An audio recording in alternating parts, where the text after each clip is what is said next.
Tak perlu bertanya. Wallahu. Demi Allah saya bersumpah Demi Allah saya bersumpah akan memberikan pendapat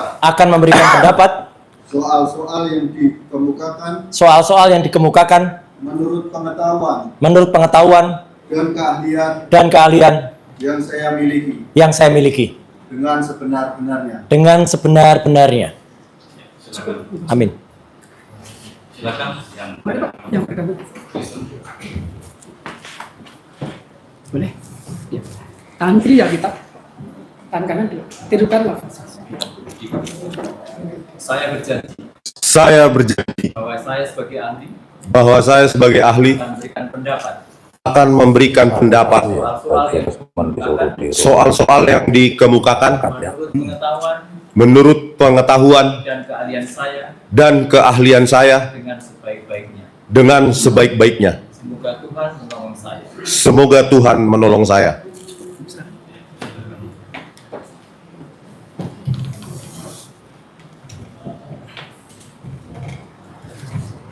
Satu saja toh. Maaf, bukan saja Bapak. Ya. Terima kasih. Tinggikan saja. Penggugat sekaligus atau satu persatu? Satu-satu. Satu-satu. Yang mana? Ya. Yang Roy Roy Suryo dulu. Di luar sana Pak ya? Ya, di ruang Jangan pengugat. yang di tempat itu. Ya, Bang Rismon di ruang pengacara aja. Di ruang advokat. Ya, nggak ada TV-nya di situ. Nggak bisa nonton jadi ya. Oke. Advokat ya? Permisi Pak. Iya. Kalau sudah sampai kirim surat. Jangan menyela ya. Kita Iya. objektif saja ya. Ya, ya, Silakan nanti ahlinya yang menerangkan. ya. Saya beri kesempatan kepada penggugat. Iya. Silakan. Terima kasih Majelis. Saudara ahli ya, penting untuk kami sampaikan ya pada persidangan ini bahwa gugatan kami ini adalah menghadirkan ahli ya dalam hubungannya untuk mendukung persidangan SLS yang merupakan gugatan kami ya, yang akan mempermasalahkan satu hal yaitu spesimen yang disebut ijazah yang dimuat oleh Dian Sandi di akun X itu ya. Jadi kami pada persidangan ini tidak akan permasalahkan skripsinya, kuliahnya, KPN-nya di mana. Pada kesempatan ini tidak begitu. Namun nanti kalau saksi ada keterangan yang relevan silakan ya. Nah, saudara ahli, kalau saudari ini bisa diterangkan ahli di bidang apa? Ya. Pada pokoknya. Izin Majelis, saya selama ini lebih menekuni bidang yang disebut sebagai telematika. Telematika adalah kependekan dari telekomunikasi, media, dan informatika. Dan untuk menjelaskan background dari telematika, saya memang sudah semenjak tahun 2003 waktu itu memang sudah menekuni bidang ini, dan itu sesuai dengan izin Majelis saya sampaikan ke depan sebagai penguat saja. Inilah surat ketetapan dari pemerintah ditandatangani oleh Menteri Komunikasi dan Informasi saat itu Dr. Samsul Warif. Saya adalah orang yang masuk dalam tim koordinasi telematika Indonesia (TKTI). Bahkan ya Untuk sini atau monggo silakan infokan karena dia. ya. Jadi itu sebagai pelengkap dari CV. Artinya bidang telematika itu bidang yang meliputi telekomunikasi, kemudian multimedia, termasuk media analog dan media digital, dan kemudian ilmu informatika. Jadi soal fotografi, soal video, fotografi, dan segala hal yang berhubungan dengan dunia analog dan digital. Saya kira itu. Terima kasih saudara ahli. Kalau hubungannya dengan digital forensik, apakah juga termasuk di dalam keahlian saudara? Ya, digital forensik yang lebih ditekuni mungkin oleh ahli yang lain adalah salah satu sub bidang dalam bidang telematika. Jadi dalam bidang multimedia itu ada media analog dan media digital. Media analog adalah segala hal yang masih bersifat analog atau nyata. Misalnya kalau zaman dulu foto itu masih berupa gambar, awalnya berupa dari klise, dan kemudian klise itu analog dicetak, itu masih bentuk gambar analog. Tapi kalau digital, foto sama-sama foto, tapi awalnya adalah dari file atau berkas, itu adalah digital. Sehingga kalau digital forensik adalah menangani bidang digitalnya saja, digital forensiknya. Forensik itu ilmu yang menelaah atau yang membedah. Jadi ilmu yang membedah bidang digital. Saya izin majelis dan semua yang ada di ruangan ini, saya memang menekuni semenjak analog. Jadi semenjak tahun 80-an bahkan semenjak waktu itu ada SK yang saya terima adalah mulai dari tahun 2003 ya. Dan bahkan sebelumnya ada satu peristiwa besar, izin boleh saya sampaikan. Kalau majelis dan semua mungkin mengingat pernah ada rekaman suara Presiden Habibie dan Andi Galip, saya yang kemudian ditunjuk itu, saya kemudian mempresentasikan di depan, waktu itu namanya masih BIA, Badan Intelijen ABRI ya. Kemudian ada peristiwa lain, ada foto mantan Presiden Abdurrahman Wahid dengan seorang wanita, kemudian banyak sekali foto-foto dari anggota DPR, Dewan, dan lain sebagainya. Jadi itu adalah salah satu unit dari bidang saya. Terima kasih. Oke, selanjutnya Saudara Ali, kami akan menunjukkan pada Saudara Ali ya, dengan izin majelis adalah bukti P7 di tempat kami. Yang ini adalah merupakan specimen ya, atau spesimen atau yang Saudara pernah ini spesimen Siap. ya. Ke depan atau enggak? Ya, enggak, Saudara pegang aja. Di majelis juga ada. Pertama, selanjutnya nanti P7 ya, P7 dan P8. P7 dan P8. Ya, lanjut. Ini selanjutnya kami merujuknya sebagai specimen. Selanjutnya karena ini kemungkinan istilah asing ya, Saudara sebagai ahli telemetri bisa diterangkan specimen itu dalam pengertian atau dalam relevansinya dengan ini apa? Baik, izin. Sepanjang ilmu yang saya tekuni, sepanjang pengetahuan saya, spesimen adalah pengganti istilah dari dulu adalah sama persamaannya dengan preparat atau contoh atau objek yang diteliti. Spesimen adalah objek yang diteliti. Jadi artinya objek yang diteliti ini kalau di sini tertulis P7 dan P8, ini adalah sebuah unggahan digital atau sebuah upload yang berada di kanal dulu namanya Twitter. Sekarang disebut sebagai X karena sudah diakuisisi bernama X ya. Dan kemudian ini diupload atau diunggah pada tanggal 1 April tahun 2025 pada jam 2:37 siang hari oleh seseorang yang ada namanya di sini bernama Dian Sandi Utama. Nama akunnya @Dian Sandi kemudian U ya. Dan dia menuliskan di sini, saya baca, tidak ada yang saya tambahin, tidak ada yang saya kurangi. Buat yang ributin fotokopi ijazah Pak Jokowi yang saya upload pada UTAS, biar kalian tenang lebarannya, ini saya upload yang asli. Izin majelis, sebelum ini saya sudah meneliti apa yang diposting atau apa yang diunggah oleh Dian. Dia menulis UTAS. UTAS itu artinya penjelasan. Jadi dia menceritakan tentang fotokopi ijazah. Fotokopi sebuah ijazah yang diramaikan oleh masyarakat. Dan kemudian waktu itu dia cerita panjang lebar, dia mendapatkan dari sumber yang penting. Dia sebutkan, dia janji dia pada UTAS itu. Kemudian dia upload ini gambarnya. Tapi, gambar yang dia upload ini, sebenarnya kalau dari sisi telematika, dan kebetulan izin majelis, saya adalah termasuk dulu orang yang disebut dalam tim koordinasi telematika, pembuat perancang perumus Undang-Undang ITE nomor 11 tahun 2008, yang kemudian direvisi menjadi Undang-Undang nomor 19 tahun 2016, terakhir menjadi Undang-Undang nomor 1 tahun 2024. Apa yang diposting oleh Dian Sandi ini sebenarnya adalah pelanggaran berat terhadap pasal 32 dan 35. Saya bukan ahli hukum, jadi saya hanya menyampaikan saja kenapa saya sebut pelanggaran. Karena apa yang dia lakukan itu adalah sudah membuat dapat diaksesnya. Dia membuat dapat ditransmisikan. Sebelumnya tidak ada fisik atau tidak ada gambar ijazah ini yang beredar di sosial media berupa gambar berwarna. Sebelumnya memang ada. 3 tahun sebelumnya, saya tidak tahu majelis apakah ini dipakai sebagai bukti atau tidak. Ada seorang dekan di Fakultas Kehutanan yang hanya menunjukkan fotokopi hitam putih. Tapi itu adalah hitam putih.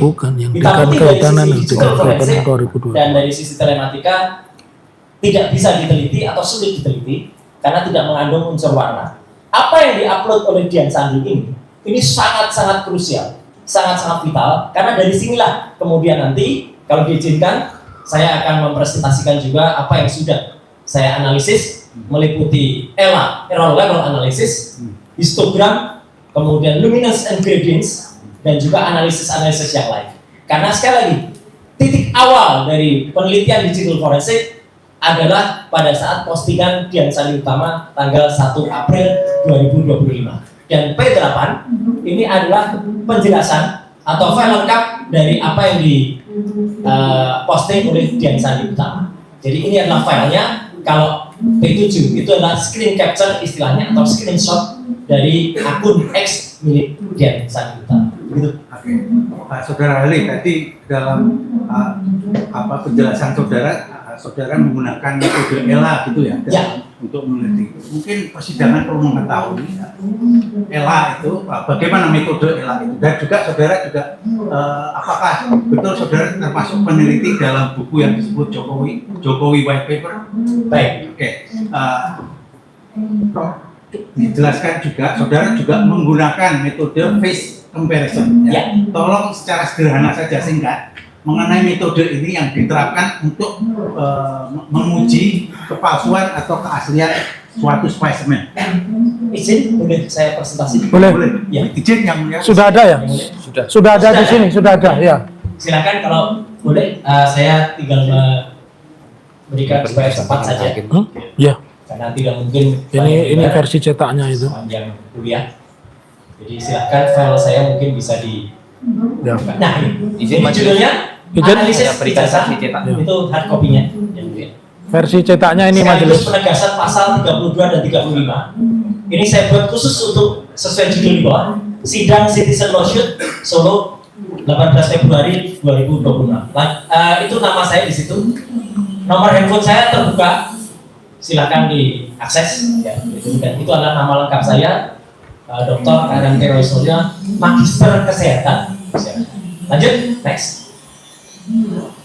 Izin, terus gak apa-apa. Nah, jadi saya meneliti ini awalnya adalah sudah lama. Semenjak tahun 2013, ketika pada hari Jumat tanggal 28 Juli, di sebuah kampus Universitas Islam Indonesia di Jogja, ada sebuah statement yang sangat menarik. Karena yang bersangkutan, hal ini yang bernama Joko Widodo, mengaku memiliki IP, indeks prestasi, kurang dari 2. Dan ini termuat secara resmi di media massa mainstream, yang saya sebut salah satunya adalah Tempo. Jadi dia mengaku IP di bawah 2. Dan ini akan membuat pertanyaan besar bagi masyarakat. Jadi izin majelis, seorang peneliti itu akan tergerak curiosity-nya atau ketertarikannya ketika melihat ada yang janggal. Melihat IP di bawah 2 dan lulusnya katanya kurang 5 tahun, maka sebenarnya hal yang tidak mungkin. Karena seorang mahasiswa IP di bawah 2 itu maksimal hanya mengambil SKS maksimal 18 atau bahkan 15. Dan dengan fakultas kehutanan yang total jumlah SKS-nya 160 tidak akan cukup 5 tahun. Jadi ini pasti kalau orang yang pernah belajar akan berpikir ada sebuah yang tidak benar atau sebuah kebohongan di sini. Lanjut, next. Dan ini akan diteruskan oleh saya sedikit, ini saya bukan ahli ya, tapi saya menyampaikan saja ketika pasal 32 dan 35 yang ikut saya susun dalam Undang-Undang Informasi dan Transaksi Elektronik itu berbunyi 32, 35 adalah seperti tersebut di atas. Ini menunjukkan kalau orang yang mengunggah secara elektronik pertama kali membuat dapat diaksesnya itu adalah bisa dikenakan pasal 32 dan pasal 35 kalau dia mengatakan itu asli atau seolah-olah asli. Postingan yang ada pada P7 sangat-sangat masuk ke kriteria ini seharusnya. Lanjut, next. Nah, penampakan pertama, ini yang tadi sudah saya sebut, majelis. Dr. Sigit Sunarta pada tanggal 24 Oktober tahun 2022 pernah menunjukkan sebuah fotokopi ijazah. Dan ini ada di website atau ada di YouTube-nya Kompas, ya, karena dia diwawancarai oleh seorang wartawan Kompas dari Jogja, Januarius Rabialu atau siapa namanya, ya. Dan waktu itu dia menunjukkan sebuah fotokopi ijazah hitam putih dan terlipat. Kami sebagai peneliti tidak boleh meneliti sampel ini karena sampel ini hanya bersifat monokrom, artinya 2 warna, jadi tidak muncul unsur warnanya, sehingga tidak muncul intensitas atau tone warnanya. Lanjut, next. Kemudian ketika postingan Dian Sandi, nah ini nanti yang saya terangkan ya, saya tidak terlalu panjang. Tweet dari Dian Sandi Utama, kader PSI di X pada 1 April inilah yang sebenarnya harusnya masuk pada pasal 30. Karena ijazah yang seharusnya lurus, seharusnya pemilik ijazah marah. Karena ijazah dia bagus, lurus, dibuat miring. Saya tidak perlu meneruskan semiring apanya, ya, gitu. Tapi artinya ketika ijazahnya miring, ya, ini seharusnya masuk dalam pasal 32 dan 35 Undang-Undang ITE. Lanjut. Penampakan berikutnya adalah kemudian ketika ada salah seorang pendukung dari yang bersangkutan berusaha meluruskan ijazah ini, padahal dia yang menggunakan milik Dian Sandi. Jadi apa yang beredar selama ini adalah ijazah yang palsu. Karena yang diedarkan itulah makanya saya menyebutkan 99,9% palsu. Karena itu ijazah yang miring dari Dian Sandi dikoreksi dan kemudian ditampilkan di salah satu TV nasional waktu itu, saya sebut saja, yaitu adalah iNews pada tanggal 19 dan 25 Maret oleh seseorang bernama Andi Aswan dan Joshua Sinambela. Mohon diingat kedua nama ini, karena kedua nama ini, terutama nama yang terakhir itu pun sama statusnya ketika dia disebut sebagai ahli juga. Jadi Joshua orang yang melakukan tindak kebohongan, tapi juga diambil selaku ahli juga. Lanjut, next. Nah, logo UGM dengan miring tadi, majelis, menjadi rusak. Seharusnya pihak UGM di sini marah seharusnya, atau menuntut Dian Sandi, menuntut Andi Aswan, menuntut si Joshua Sinambela. Karena UGM yang harusnya logonya bagus, logo Universitas Gadjah Mada diciptakan oleh orang namanya Pak RJ Katamsi, seorang seniman dan dosen dari ASRI, Akademi Seni Rupa Indonesia. Miringnya yang mana? Logonya ini diluruskan, ya boleh. Jadi tadinya izin, ini kan miring ya boleh. Ini kan miring. Oh, pinggirannya. Pinggiran miring itu ditarik, diluruskan, sehingga logo di tengahnya menjadi, maaf, kalau orang dioperasi bibirnya perot. Logonya jadi perot, ya, majelis. Ya, jadi logonya itu jadi perot. Jadi itu sudah saya tunjukkan dengan gambar di sampingnya. Saya tampilkan logo yang benar. Ya, itu menjadi miring logo UGM. Dan ini membuat salah lagi. Jadi artinya logo UGM yang sudah bagus diciptakan oleh SDK Tamsi dibuat rusak oleh orang-orang ini tadi. Mulai dari Dian Sandi Utama, kemudian Andi Aswan, dan juga kemudian oleh Joshua Sinambela. Lanjut, next. Berikutnya. Nah, analisis yang saya lakukan berikutnya adalah histogram. Histogram adalah melihat panas warna. Jadi artinya ini mungkin kalau orang awam mengenalnya sebagai kayak di foto ada ionnya gitu, di foto kemudian ada warna-warna muncul gitu. Padahal ini sebenarnya adalah menunjukkan intensitas warnanya. Gambar dari Dian Sandi Utama yang diposting sama dengan gambar yang disebarkan oleh Andi Aswan yang disebutkan asli, karena dua-duanya berasal dari gambar yang sama. Warna-warna merah kombinasi warna biru, warna kuning, itu menunjukkan intensitas warnanya. Gambar kiri dan gambar kanan menjadi sama, artinya gambar itu adalah sama sumbernya. Ini penjelasannya begini, majelis. Jadi apa yang selama ini dibiarkan oleh Andi Aswan disebutkan ijazah asli sebenarnya adalah palsu, karena itu adalah tweet dari Dian Sandi Utama. Inilah yang saya sebut 99,9% palsu. Jadi dijelaskan asli oleh Andi Aswan, JIFS itu Joshua M. Sinambela. Lanjut, next. Selanjutnya ada tadi yang ditanyakan oleh pengacara, apa itu ELA? ELA adalah singkatan dari Error Label Analysis. Ini adalah program yang sangat umum dan ini internasional standar untuk meneliti sebuah gambar yang sudah digital. Kalau dianalisis dengan ELA, kemudian kalau gambar itu menjadi rusak, artinya di gambar itu terjadi rekayasa. Di sini scan ijazah yang disebut milik Joko Widodo. Ketika dilakukan ELA, Error Label Analysis, lihat gambar yang sudah separuh itu menjadi rusak, tidak nampak logonya, tidak nampak tulisan ijazahnya, bahkan tidak nampak bekasnya. Bahkan gambar selanjutnya, next, kalau di ELA secara full, hilang semua. Tinggal bekas-bekas yang ada seolah-olah kayak logo, tulisan ijazah juga kan.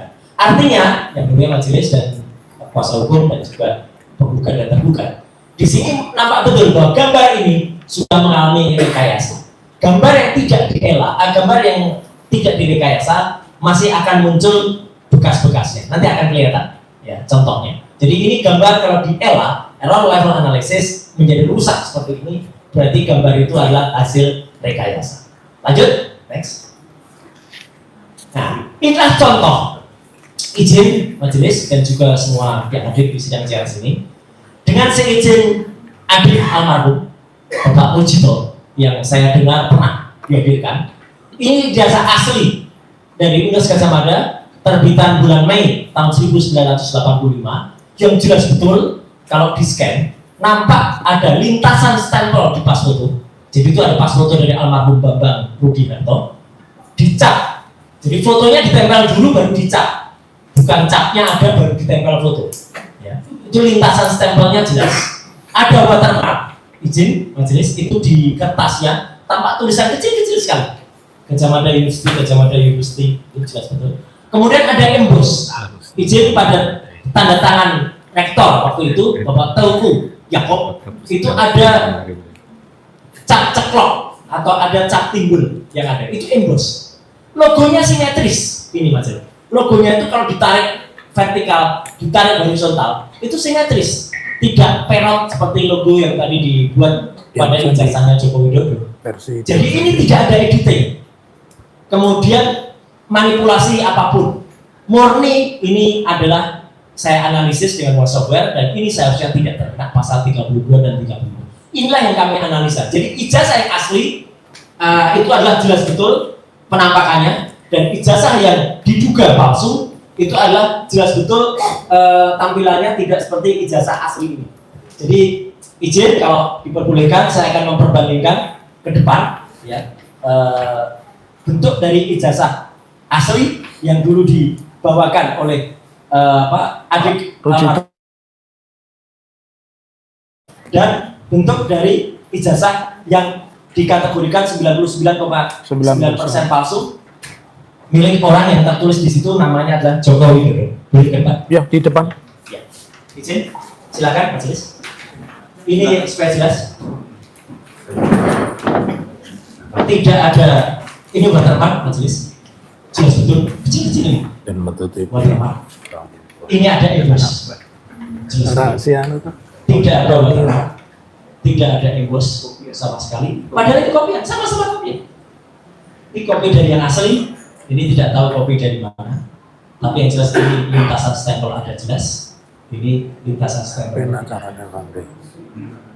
Diteliti dengan software yang sama, dicetak dengan printer yang sama, dicetak dengan kualitas yang sama. Kalau yang asli bagus. Ya bagus tidak itu relatif. Terus dikasih. Software-nya sama. Sama. Lanjut? Iya. Next. Kemudian majelis, ini yang namanya luminance gradient. Luminance gradient adalah suatu software juga yang untuk meneliti kalau kemudian ada mengatakan jangan-jangan lintasan stempelnya ada, tapi provisornya nggak lihat. Tidak majelis. Luminance gradient adalah meneliti seolah-olah semua gambar itu kita jadikan objek yang timbul. Jadi kita jadikan di situ nampak ada munculnya. Jadi seolah saya bikin emboss semua. Di situ tidak ada lintasan stempelnya. Jadi jelas pada ijazah yang disebut Joko Widodo tidak ada lintasan stempel di pas foto, tidak ada watermark, tidak ada emboss. Jadi ini dengan luminance gradient, luminansi gradient bahasa Indonesianya ini tidak nampak sama sekali. Nanti silakan kalau ada yang ingin dikonfirmasikan. Lanjut, next. Kemudian, saya juga melakukan uji komparasi terhadap 3 sampel pembanding. Ijazah yang disebut milik Joko Widodo 1120 nomornya. Kita bandingkan dengan ijazah nomor 1115 milik Pronojiwo, ijazah nomor 1116 milik almarhum Hari Mulyono, dan ijazah milik 117 milik Sri Murtiningsih. Sekilas majelis dan semua hadirin di CLS tampak sama. Tapi Kalau orang yang detail betul akan lihat perbedaannya. Lanjut, next. Perbedaannya adalah pada tulisan huruf A. Pada huruf A yang ada pada gambar di tengah, itu adalah milik 1115, miliknya Fronosio. Yang A yang di bawah, itu adalah miliknya Sri Murtiningsih. Izin, bisa kelihatan huruf A-nya tampak menempel pada logo atau pada gambar logo UGM. 1120 milik Joko Widodo, huruf A-nya keluar dari logo. Istilah saya mencolok, keluar dari logo. Ini kalau dicetak dengan mesin cetak yang sama, Majelis, tidak mungkin. Ijazah 1120 tertulis di situ Joko Widodo, jelas betul dicetak dengan mesin yang lain. Ini di luar. Artinya berbeda. Tidak mungkin kita beli harian, misalnya Solo Pos atau Suara Merdeka atau Kedaulatan Rakyat di hari yang sama, tulisannya Kedaulatan Rakyat dengan tanggalnya beda, meleset. Ini terjadi pada ijazah 1120. Jadi dengan 3 sampel pembanding, ijazah 1115 sama, 1116 sama, 1117 itu identik. 1120 huruf A-nya mencolok, tidak identik. Saya bahkan berani membuktikan ini, Majelis, menunjukkan ijazah pembandingnya, sementara Mabes Polri tidak berani menunjukkan ijazah pembandingnya. Kami berani menunjukkan untuk membuktikan keobjektivitasannya. Lanjut, next. Izin, Majelis, saya ingin sedikit, meskipun tadi tidak ditanyakan, tapi ini penting sekali karena hadir juga perwakilan dari tergugat di sini, yang nanti akan saya sebut namanya. Ya. Jadi pada tanggal 15 April, saya dan ahli respon hasil Sinepal dibantu satu lagi, Dr. Tifa, datang ke Universitas Gadjah Mada atas undangan dari tim pembela ulama dan aktivis TPWA, dan kami diterima secara resmi di ruang 109 Fakultas Kehutanan UGM, dan kami ditunjukkan bukti primer, primary evidence yang disebut sebagai skripsi. Jadi skripsi ini adalah bukti primer yang saya terima langsung waktu itu di ruang 109, dan saat itu yang menyerahkan adalah ada perwakilannya di sini, yaitu tergugat 3 atau tergugat 4 ya, Prof. Pening Udasworo. Ya. Jadi beliaulah yang menyerahkan ini kepada saya dan Dr. Rizwan waktu itu adalah skripsi. Jadi skripsi ini bukan hanya kami potret, kami ambil dari medsos, bukan sama sekali. Skripsi ini saya pegang, Mas. Saya pegang, saya periksa, saya teliti, bahkan saya foto dengan kamera profesional. Inilah hasil kamera profesional. Beda dengan kamera handphone. Hasil kamera profesional itu sekaligus mengidentifikasi warna kertas. Mas Ines bisa lihat nantinya ya di situ bahwa fotonya sangat detail, dan inilah primary evidence. Akan tampak nyata pada berikutnya, slide berikutnya. Ini krusial sekali. Jadi ada 2 lembar yang saya bandingkan. Lanjut, next. Nah, di sini nampak betul kertas di sebelah kiri putih bersih. Ada sedikit kotornya karena mungkin sudah berusia lebih dari 10 tahun. Kertas sebelah kanan itu berupa kertas yang sudah kusam karena usianya sekitar 40 tahun. Dan yang menarik, kertas sebelah kanan ini dan sebelah kiri itu termuat pada buku skripsi yang sama. Agak tidak logis pada sebuah buku yang sama dan jilidan yang sama, kertasnya berbeda. Kertas yang berbeda yang sebelah kanan yang sudah kusam diketik pakai mesin ketik manual, dan itu tertulis di situ adalah nomor 1 Bapak Dr. Insinyur Ahmad Suemitro selaku dosen pembimbing. Sebelah kiri yang sudah dicetak dengan mesin printer baru inkjet yang belum ada di tahun 85 ditulis Profesor Dr. Insinyur Ahmad Suemitro. Untuk pengetahuan kita semuanya, majelis mohon izin, kalau ini diketik pada tahun 85 sebagaimana dituliskan oleh putri almarhum beliau Profesor Dr. Insinyur Ahmad Suemitro yang bernama Aida Greenberry atau Aida Astuti Putri, Profesor Dr. Insinyur Ahmad Suemitro baru dikukuhkan menjadi guru besar Universitas Gadjah Mada pada tanggal 22 Maret 1986. Apa jadinya? Di lembar tahun 85 ditulis sebagai profesor. Tidak mungkin. Ini berarti salah satu dari kedua lembar ini adalah palsu. Jadi artinya pada satu jilidan yang sama, yang satu ditulis doktor itu yang betul ketikan dan itu kertasnya memang kertas asli, yang satu kertas baru sudah ditulis profesor. Dan di situ tidak ada nama yang sangat penting sekali yang pernah disebut, yaitu namanya Pak Insinyur Kasmujo. Pak Insinyur Kasmujo adalah yang dihapus sebagai dosen pembimbing skripsi atau diralat menjadi dosen pembimbing akademik. Mau dosen pembimbing skripsi, mau dosen biasa, mau dosen biasa. Kalau seorang mahasiswa berbakti kepada dosennya dan tidak mengkhianati dosennya, pasti ditulis sebagai ucapan terima kasih Pak Kasmujo. Tidak ada nama Pak Kasmujo. Dan yang paling menarik, majelis, halaman berikutnya harusnya adalah halaman pengujian. Di skripsi ini tidak ada halaman pengujian. Jadi mohon izin, bukan saya tidak memotret, memang tidak ada halaman pengujian skripsinya. Sebuah skripsi tanpa halaman pengujian, artinya skripsi itu tidak pernah diuji. Lanjut, kesimpulan. Next. Nah, causa prima, justru statement Jokowi sendiri pada hari Jumat 28 Juni 2013, yaitu IP di bawah 2. Postingan 2 Dian Sandi pada tanggal 1 April, itu statement kebohongan dari Andi Aswar dan Joshua Sinambela pada TV nasional pada 19 dan 25 November. Itu justru yang melanggar pasal 32 dan 35. Semua analisis, error level analysis, histogram, luminance and gradients dalam melakukan editing atau manipulasi tidak melanggar, karena itu tidak melakukan perubahan apapun. Analisis ini ibaratnya begini, majelis. Saya sangat sering, bahkan mungkin ratusan atau ribuan kali diminta oleh kepolisian atau oleh pihak tertentu. Ada motor misalnya dilakukan oleh petugas, dilakukan oleh pencuri minimarket. Motor itu awalnya tidak tampak plat nomornya, tapi kemudian saya dimintai oleh penyidik, Pak Roy bisa minta tolong nggak untuk diketahui itu nomornya, nopolnya. Nopol itu kemudian saya zoom, saya enlarge, saya lakukan proses parasi, cyan, magenta, yellow, black, akhirnya muncul plat nomornya. Apakah kalau saya melakukan modifikasi, magnifier itu, saya kemudian malah ditangkap atau jadikan tersangka seperti tadi kasus yang tadi disebut-sebut? Analisa saya tidak itu. Bahkan salah satu lawyer di sini pernah juga membuktikan keahlian saya ketika waktu itu ada kasus yang dialami oleh Marcella Zalianti.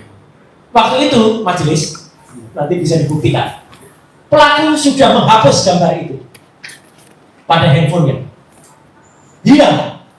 Tapi dengan teknologi saya tampilkan kembali gambar-gambar yang sudah dihapus dalam handphone, dan itu bisa menjadi objek digital atau objek barang bukti. Lanjut, nomor 4, ijazah asli Fakultas Kehutanan memiliki watermark, emboss dan lain sebagainya. Nomor 5, uji nilai histogram dan lainnya menunjukkan ijazah Jokowi logonya rusak, pas fotonya aneh, tidak ada watermark atau emboss. Nomor 6, ijazah pembanding 115 miliknya Fronojiwo, 116 miliknya almarhum Bari Mulyono, 117 Sri Mortiningsih, identik 3 ijazah. Tapi 1120 tidak identik. 7. Nama Dr. Insinyur Ahmad Sumitro sudah ditulis profesor di lembar pengesahan di bulan November. Padahal beliau dikukuhkan 22 Maret 1986. Sebuah hal yang sangat tidak masuk akal. Nomor 8. Tidak ada nama dosen pembimbing akademik Bapak Kasmujo. Kesimpulannya, nomor 9. Tidak ada lembar pengujian yang sangat penting dalam skripsi. Skripsi yang tidak diuji artinya tidak lulus, artinya ijazahnya juga tidak pernah ada alias palsu. Demikian majelis, sedikit presentasi saya supaya tidak terlalu lama. Saya sengaja tadi loncat-loncat. Mungkin bisa jawab. Oke, saudara ahli, terima kasih atas penjelasan saudara yang telah mencerahkan kita semuanya. Sekarang perhatikan pada spesimen bukti P7 itu. Ya. ya, Terus dan juga bukti 8. Saudara perhatikan khusus pada foto. Ya. Baik. Oke, saudara seperti anak foto itu. Ya. Itu adakah menurut kalian itu foto ditempel atau itu hasil rekayasa digital atau apa? Yang saudara tadi belum jelaskan tadi dalam presentasi saudara itu. Khusus soal foto ini dulu. Baik. Izin Mas Nis. Dalam presentasi dengan metode luminance and gradients, nampak betul bahwa foto ini adalah foto rekayasa. Tidak ada lintasan stempel. Artinya foto ini diletakkan, istilahnya apakah itu ditempel, apakah itu dicetak. Ya, yang jelas foto ini direkayasakan setelah ada cat. Jadi artinya ini bukan foto asli. Dan izin Mas Nis, saya juga perlu menyampaikan, saya pernah ditunjukkan oleh Polda Metro Jaya sebuah bukti yang katanya itu asli, tapi sepanjang maaf, fotografi lebih dari 40 tahun yang lalu, karena saya dulu semenjak SMP, mohon izin ya, saya semenjak sekolah menengah pertama, misalnya dia bohong, saya sudah tukang cetak foto, pakai kamar gelap, pakai enlarging, pakai developer, pakai fixer. Kita bisa melihat kualitas foto. Apakah itu foto asli yang dicetak dengan menggunakan teknologi di tahun ini, kan teknologi tahun 85, tapi kualitasnya kualitas tahun 2000-an, sangat detail, sangat kontras. Tidak pernah ada foto tahun 85 dengan kontrasan itu. Dan yang lebih lucu lagi, pernah suatu saat saya ditunjukkan sebuah bukti yang lain oleh orang yang sama yang tadi disebut Andi Aswan di sebuah acara televisi. Ini fakta, jadi yang saya sampaikan. Tiba-tiba fotonya menguning. Itu ada di CNN, siaran langsung di CNN. Ketika kemudian ditanyakan oleh presenternya, Mbak Elvira Karunisa, Mas, ini kok fotonya kuning? Ini petunjuk Allah. Orang yang bersangkutan menjawab, iya, ini terlalu lama dipendam. Dipendam itu artinya ditanam dalam tanah, majelis. Memang untuk membuat foto seolah-olah kuno itu ya memang ditanam dalam tanah. Jadi dia sudah melakukan rekayasa itu, dan memang kita tahu caranya begitu. Dan itu tampak foto yang lain masih putih-putih, dia menguning karena aslinya kontras sekali. Jadi segala cara kalau mau dilakukan pasti ketahuan. Dan dengan software tadi, luminance and gradient sudah sangat bisa membuktikan bahwa itu adalah rekayasa. Terima kasih Saudara Ali. Saudara Ali. Sekarang pada foto itu kan ada tepi ya? Ya. Ada berapa tepi? 4 kan? Ada 4. 4. Ya. Ada perbedaan nggak yang Saudara ahli bisa sampaikan ke presiden ini antara tepi-tepi hasil cutter ya? Dulu kan zaman dulu tahun 85 kan ada cutter mesin cutting itu kan? Ya. Dengan kalau itu hasil penentuannya dengan di cropping hasil komputer atau hasil komputer software gitu ya, yang bisa meng-cropping, itu ada perbedaan penampilan nggak? Ya, kalau kemudian hasilnya di manual misalnya atau analog, Ya. biasanya justru tidak rapi sekali gitu. Kalau ini dengan digital, memang sempurna. Hasil ini izin Mas, terlalu sempurna untuk sebuah foto dengan usia lebih dari 40 tahun yang lalu. Itu saja. Ya, oke. Kemudian ya, dalam salah satu panggilan saudara itu saudara dikatakan mengedit. Itu apa yang dimaksud mengedit itu di situ? Itu tadi yang saya sampaikan, Majelis. Ketika saya disebut mengedit-edit, sama sekali tidak. Apa yang kami lakukan itu menganalisis. Misalnya ada plat nomor motor penjahat yang tidak kelihatan, kemudian saya besarkan sehingga menjadi kelihatan. Hasil foto-foto dari kamera pada penganiayaan yang dulu dilakukan oleh anak buah Marcella Zalianti di Hotel Ibis Sleepy yang hilang tadinya, kemudian muncul kembali. Apakah itu saya merekayasa memunculkan itu? Tidak. Aslinya memang ada, dihilangkan oleh orang, saya munculkan kembali. Jadi kalau kemudian saya malah dituduh melakukan rekayasa, izin Majelis, itu aneh. Jadi saya tidak melakukan editing apapun. Justru saya melakukan analisis untuk membuktikan bahwa ini ijazahnya 99,9% palsu. Kalau mengedit itu gimana? Artinya mengedit itu? Mengedit itu begini. Misalnya ada kata, misalnya tulisan saya adalah Roy Suryo. Kalau kemudian saya adalah Roy Suryo, tadinya mengucapkannya depannya kosong, saya adalah Roy Suryo, kemudian menjadi saya adalah Roy Suryo, itu tidak mengedit. Kalau mengedit, saya adalah Roy Suryo menjadi saya Roy Suryo. Adalahnya hilang. Apalagi saya Roy Suryo adalah. Nah, itu kalau suara. Tetapi kalau gambar, ada yang tadinya tidak berada di situ ditempelkan di situ. Itu namanya mengedit. Misalnya pada foto ini, ya, kalau yang dilakukan seseorang entah siapa, mungkin ini ada sebuah pas foto milik orang lain yang kita tidak tahu siapa, kemudian ditempelkan pada lembar ini, sehingga hasilnya adalah pas foto ini malah menutupi capnya. Itulah mengedit. Terima kasih Aldi. Oke, yang lainnya adalah begini ya. Kalau tadi kan saudara ahli menerangkan soal apa itu emboss dan sebagainya, ya. Ada watermark dan sebagainya. Itu kalau saudara ahli juga sering mendengar bahwa objek penelitian saudara itu hanyalah fotokopi. Yang ingin kami tanyakan adalah, apakah kalau sebuah dokumen asli itu difotokopi dan di situ aslinya ada embossnya, apakah juga terdeteksi pada hasil fotokopi itu? Sepanjang yang difotokopi itu adalah ijazah yang asli, bukan yang kopi, maka itu akan masih nampak yang namanya watermark, meskipun embossnya mungkin sudah sedikit tidak kelihatan, tapi watermarknya masih nampak. Sekarang yang saudara lihat pada specimen itu, saudara melihat tidak adanya emboss ataupun watermark? Tidak. Saya tidak melihat adanya emboss dan tidak melihat adanya watermark. Izin sedikit aja. Saya punya ijazah saya yang saya fotokopi bukan scan. Masih ada watermark. Kelihatan, masih kelihatan. Campur. Masih ada. Dengan kasat mata. Dengan kasat mata itu masih nampak. Embossnya juga masih nampak. Meskipun hanya tampak ujung atasnya. Ya. Ini ijazah saya sendiri. Dalam pada persidangan yang lalu ya, sebelum ini ya. Pak Rujito sebagai saksi fakta di sini dihadirkan membawa ijazah asli. Betul. Yang kemudian dia melakukan penyinaran hingga ada hologramnya. Gitu kan. Nah, apakah saudara bisa mendeteksi juga adanya hal yang sama pada spesimen P7 itu? Baik.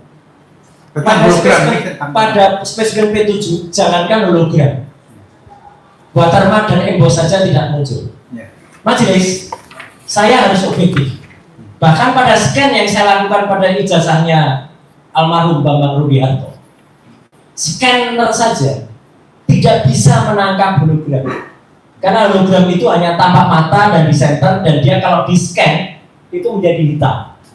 Saya objektif, kalau iya saya katakan iya, kalau tidak. Pada scan itu pun tidak nampak hologram. Scan hanya bisa menampakkan watermark dan emboss. Tapi scan saya yang saya scan dipegang oleh majelis, itu adalah scan asli dari ijazah yang dibawa oleh Pak Rujito. Jadi A saya katakan A, ahli bisa saja salah, tapi ahli nggak boleh bohong majelis. Jadi kalau nggak ada, di situ pun nggak ada. Hologram adalah teknik yang sangat canggih, yang itu makanya digunakan sebagai pengaman, sangat canggih. Sehingga kalau kita punya uang palsu, warna-warnanya sama stiker atau hologram, watermark Bank Indonesia masih nampak. Tapi hologram yang pada uang asli, kalau itu hanya hasil scan printing, tidak akan nampak. Jadi itu hologram sangat canggih. Tadi ahli kan sudah, apalagi di sini tidak ada.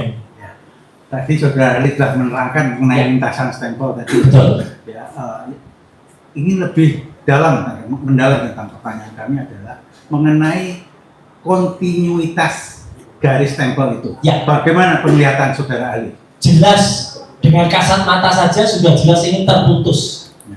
Stempelnya terputus, seolah-olah dia terputus pada jas yang digunakan oleh orang yang ada atau foto yang ada pada ijazahnya. Padahal seharusnya kalau pada ijazahnya almarhum Bambang Rudiharto, pada ijazah saya jelas betul lintasan stempelnya itu ada, dan itu nggak boleh terputus, dan itu akan nampak pada uji luminance and gradients yang tadi sudah saya presentasikan, terputus juga dia. Jadi memang betul bahwa ini pas fotonya di atas cap, artinya pas fotonya menutupi cap, dan cap itu terputus pada tepat pada jasnya foto yang kita dapat. Oke, kembali soal foto lagi ini ya, Baik. Saudara Ali. Saudara Ali telah menerangkan tadi sedikit menyinggung atau di awal kami sudah menanyakan tentang face comparison, Ya, bukan recognition ya, Ya, tapi face ini comparison. Face comparison. face comparison. Apakah Saudara Ali pernah melakukan penelitian dengan Ya. face comparison dengan wajahnya siapa yang saudara compare? baik. Mohon izin majelis, memang tidak ada dalam presentasi karena waktu itu saya menguji apakah masa lalu saya sama dengan foto di ijazah saya sama dengan saya, dan itu ada software namanya face recognizer. Face recognizer sesuai dengan namanya adalah untuk mengenal wajah. Secara gampang kita bisa membuktikannya di stasiun kereta api atau di bandara sekarang. Untuk memasuki peron sekarang tidak perlu lagi menunjukkan macam-macam, kita cukup mengenali wajah dan dia akan menangkap wajah kita dan itu mengenali. Demikian juga program sama akan mengenali tanda-tanda wajah, baik itu pada orang yang masih muda, sudah remaja, dewasa, dan bahkan tua. Dia akan kenal. Dan pada uji yang pernah saya lakukan, dan itu ada dalam buku Jokowi's White Paper, foto yang ada pada ijazah yang disebut ijazah 1120 ini tidak sama atau match dengan foto seseorang yang kita kenal sebagai Presiden ke-7 Indonesia, Joko Widodo. Saya tidak bisa hanya mengenali secara wajah saja, karena itu pun mampu saya lakukan karena saya kebetulan tahu orangnya, dan saya pernah, ini saya katakan aja terus terang, saya pernah mendukung yang bersangkutan, bukan orangnya, tapi mendukung program mobil SMK waktu itu, majelis. Saya adalah pengemudi mobil SMK dari Solo sampai ke Jakarta. Saya juga yang membuat SMK itu lulus uji emisi. Saya yang mencari vehicle identification number dari mobil SMK itu. Tapi setelah sampai Jakarta, mobil itu hanya digunakan untuk pencitraannya saja. Nah, artinya saya kenal betul siapa dia. Tapi saya tidak boleh menggunakan hanya kenal saja. Saya uji pakai face recognition, bahkan face comparison. Foto Jokowi sekarang dengan foto yang ada di ijazah ini, jawabannya adalah mismatch. Mismatch artinya tidak cocok. Dengan skala kecocokan hanya sekitar 30 sampai dengan 40%. Saya tidak cocok. Saya rubah pertanyaan saya ganti pertanyaannya. Ya, Foto yang ada pada spesimen P7 itu, ya, fotonya Presiden RI ke-7 atau bukan? bukan. Terima kasih. Menurut software, saya pertanggungjawabkan ini bukan foto yang dikenal sebagai foto yang disebut sebagai Presiden RI ke-7. Menurut software, face recognizer dan face analyzer ini tidak sama. Dengan face comparison ini juga tidak cocok dengan sosok yang tadi disebut. Oke. Seberapa jauh menurut Saudara Ali itu akurasi dari metode Saudara ini? Sangat cocok, sangat akurat. Software ini saya gunakan sudah ratusan kali, lebih dari ratusan orang, termasuk presiden, mantan presiden Gus Dur waktu itu yang saya analisis pakai ini, puluhan anggota DPR, salah seorang bupati Di Pekalongan. Pekalongan. pernah saya periksa juga pakai ini, artis tidak terhitung majelis, bahkan ini meneliti video. Salah satu artis yang sangat terkenal sampai di depan persidangan adalah maaf saya, Luna Maya dan Cutari dengan Arif. Itu saya yang menjadi ahlinya sampai ke persidangan. Oke, baik. Saya lanjutkan ya Ali ya. Oke. Cukup tentang foto, cukup ya. Terus sekarang kembali soal spesimen ya. Nah, Saudara Ali tadi di awal menunjukkan adanya spesimen yang ditunjukkan oleh Dekan Fakultas Ya. Kehutanan UGM, Betul. Dr.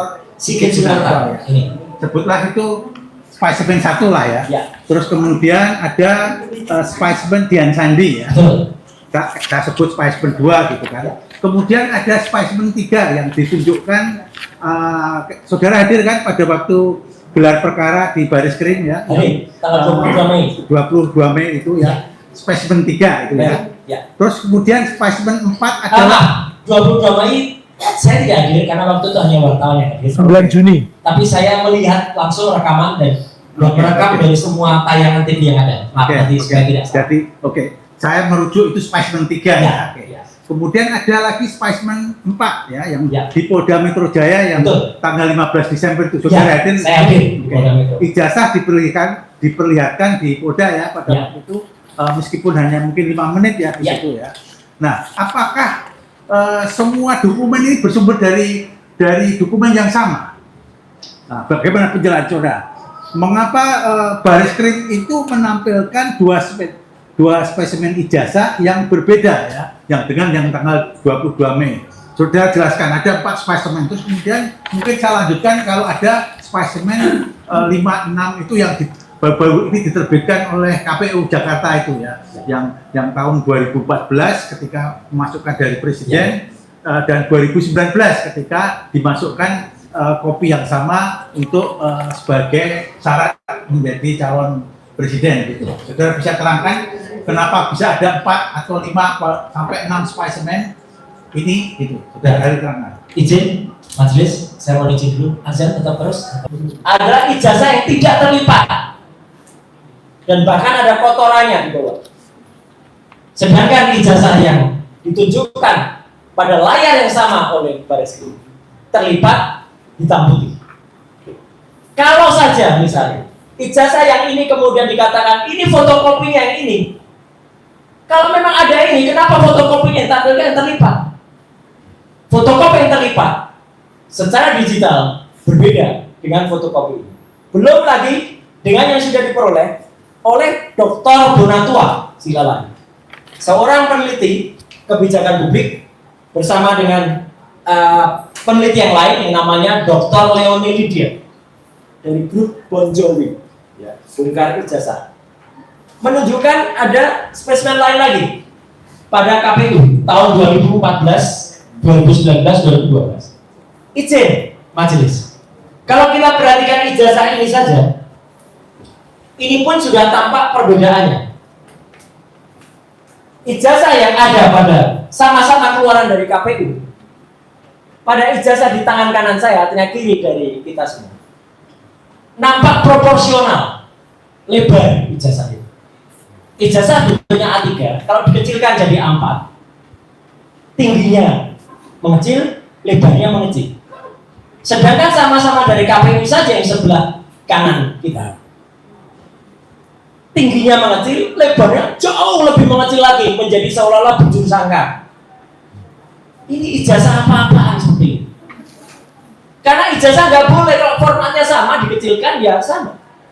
Artinya, jawaban saya untuk pertanyaan Pak Penggugat, saya menengarai ada banyak sumber gambar yang kemudian digunakan untuk disebut ijazah. Oleh karena itu, saya berani mengatakan kalau mulai dari spesimen yang tadi disebut Sandi, ijazah di FKT atau Fakultas Kehutanan, kemudian yang di Mabes Polri dan Polda Metro saja beda. KPU tahun 2019 dan 2014 saja beda. Belum lagi KPU di Solo nanti tahun 2005. Kita tunggu. Karena itu sangat menentukan majelis. Karena KPU tahun 2005 tidak mungkin pendatangannya adalah Profesor Dr. Insinyur Muhammad Naim. Karena Prof. Naim belum jadi dekan pada tahun 2005. Ini sama lagi nanti dengan Prof.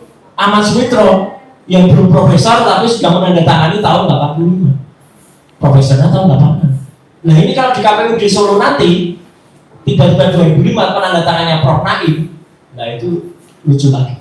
Jadi artinya kesimpulannya jelas, terdapat banyak spesimen atau terdapat banyak contoh ijazah yang berbeda-beda dari ukuran, dari warna, dari teknik pencetakan, dan dari berbagai detail teknis lain. Oke, lanjut majelis. Ya. Baik, saudara ahli, saya mengawali pertanyaan melanjutkan Mikrofonnya jadi ya, saya melanjutkan dari rekan kami tadi ya, bahwa saudara sudah melakukan serangkaian pemeriksaan ya terhadap objek ijazah tadi. Yang saya catat di sini adalah saudara tadi membandingkan ijazah nomor 119 1115. Ya. Kemudian saudara membandingkan juga dengan ijazah 1116. Saudara membandingkan juga dengan ijazah 1117 dan 1120, benar? Betul. Benar. Benar ya? Oke. Saya lanjutkan. Apakah benar bahwa dari kesimpulan saudara nomor 1115 sama dengan nomor 1116 sama dengan nomor 1117? Benar. 1116 milik Pronojiwo, Ya. 1116 milik Almarhum Harimurti, Ya. 1117 milik Sri Murtiningsih, identik, tiga-tiganya sama persis dicetak cekrek plak jibres kalau kata orang Jawa. Ya. Sama persis. Pertanyaan Kecuali foto dan namanya. pertanyaan saya selanjutnya biar diuji. Ya. Saudara sebagai ahli kan diuji di ruang sidang. Ya. Lalu bagaimana dengan yang 1120? Izin majelis, bagaimana tadi presentasi saya? Ijazah nomor 1120 tidak sama atau tidak identik dengan 3 ijazah pembanding 1115, 1116, 1117. Tidak identik. Tidak identik karena meleset. Ya. Bahasa Jawanya mak pecopot. Dan itu diidentifikasi milik siapa? Milik tertulisnya Joko Widodo. Ya. Terima kasih. Saya lanjutkan kembali. Di dalam ilmu forensik dokumen, apakah sebuah kondisi yang satu berbeda sendiri ini merupakan anomali yang serius? Serius, sangat serius. Karena tidak mungkin kita mencetak sesuatu yang berbeda kalau bukan pada hari, tanggal, ataupun jam yang berbeda. Saya tadi contohkan dengan harian Solo Pos, Suara Merdeka, KN. Semua sama persis, mau ditempelkan di terawang pasti sama. Kalau ada yang mencorot, berarti itu lain. Tadi kepakaran saudara kan diuji, bahkan orang menanyakan saudara ini ahli apa, ternyata Anda kan konsisten sebagai telematika. Bahkan SMP pun sudah pernah memproses kamar gelap. Kaitan dengan pertanyaan tersebut, apakah secara ilmiah kondisi tersebut tadi dari pertanyaan kami tentang perbedaan tersebut menunjukkan kemungkinan dokumen itu berasal dari proses yang berbeda? Dari proses yang berbeda. Dari proses yang berbeda. Dari proses yang berbeda. Ada yang tidak pada tahun yang sama. Ya. Artinya meskipun itu disebutkan pada tahun yang sama, tetapi dari analisa saudara itu berasal dari proses yang berbeda dan tahun yang berbeda. Tahun yang berbeda. Izin sedikit. Ya. Ini saya tunjukkan foto tahun 1995. Saya menerima penghargaan juara 1 fotografi nasional dalam bidang parpostel, penyerahnya adalah Job AV. Ya. Ya. Jadi ini adalah contoh saja di mana waktu itu dalam bidang fotografi sudah izin Pak. Artinya saya bisa motret lah. Ya. Cukup? Cukup. Saya lanjutkan kembali ya, bahwa jika saudara sebagai ahli dan tadi kalau tidak salah Ariel Noah Anda juga menguji, Luna Maya Waktu itu masih Peter Pan. masih Peter Pan ya. Ini Kemudian ini kalau saya jawab Noah. iya. Iya, kemudian Anda juga menguji Bupati Pekalongan. Siap. Ya. Oke. Nah, Ini tempat kita Bapak. Kita skor dulu Bapak. Ya.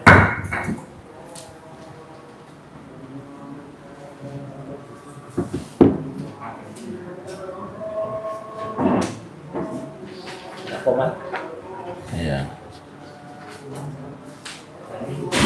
Ini kau mati, adanya belum berlibat. Iya. Ya, skor Ya. sidang dilanjutkan. Ya. Silakan. Baik, ahli dihadirkan di sini dalam kaitannya dengan gugatan citizen lawsuit, ahli tahu ya, Siap. gugatan CLS, ya. Terus di dalam banyak pertanyaan yang disampaikan oleh rekan kami Wirawan Adnan, Anda pernah hadir. Apakah Anda juga hadir di dalam gelar perkara khusus tanggal 9 Juni 2025 di Badan Reserse Kriminal Mabes Polri? Hadir. Nah, pertanyaan saya, apakah saudara pada saat itu diperlihatkan ijazah asli atau hard copy Joko Widodo? Tidak. Tidak. Ya. Kemudian apakah pada saat itu saudara juga diperlihatkan tentang berita acara penyitaan ijazah? Tidak. Tidak. Tidak. Pada saat itu, pada saat di Barreskrim, Ya. tidak ada satu dokumen pun yang diperlihatkan. Tidak Sama ada. halnya dengan kejadian tanggal 15 April di Universitas Gajah Mada. Ya. Tidak ada satupun yang dijanjikan dari 34 dokumen.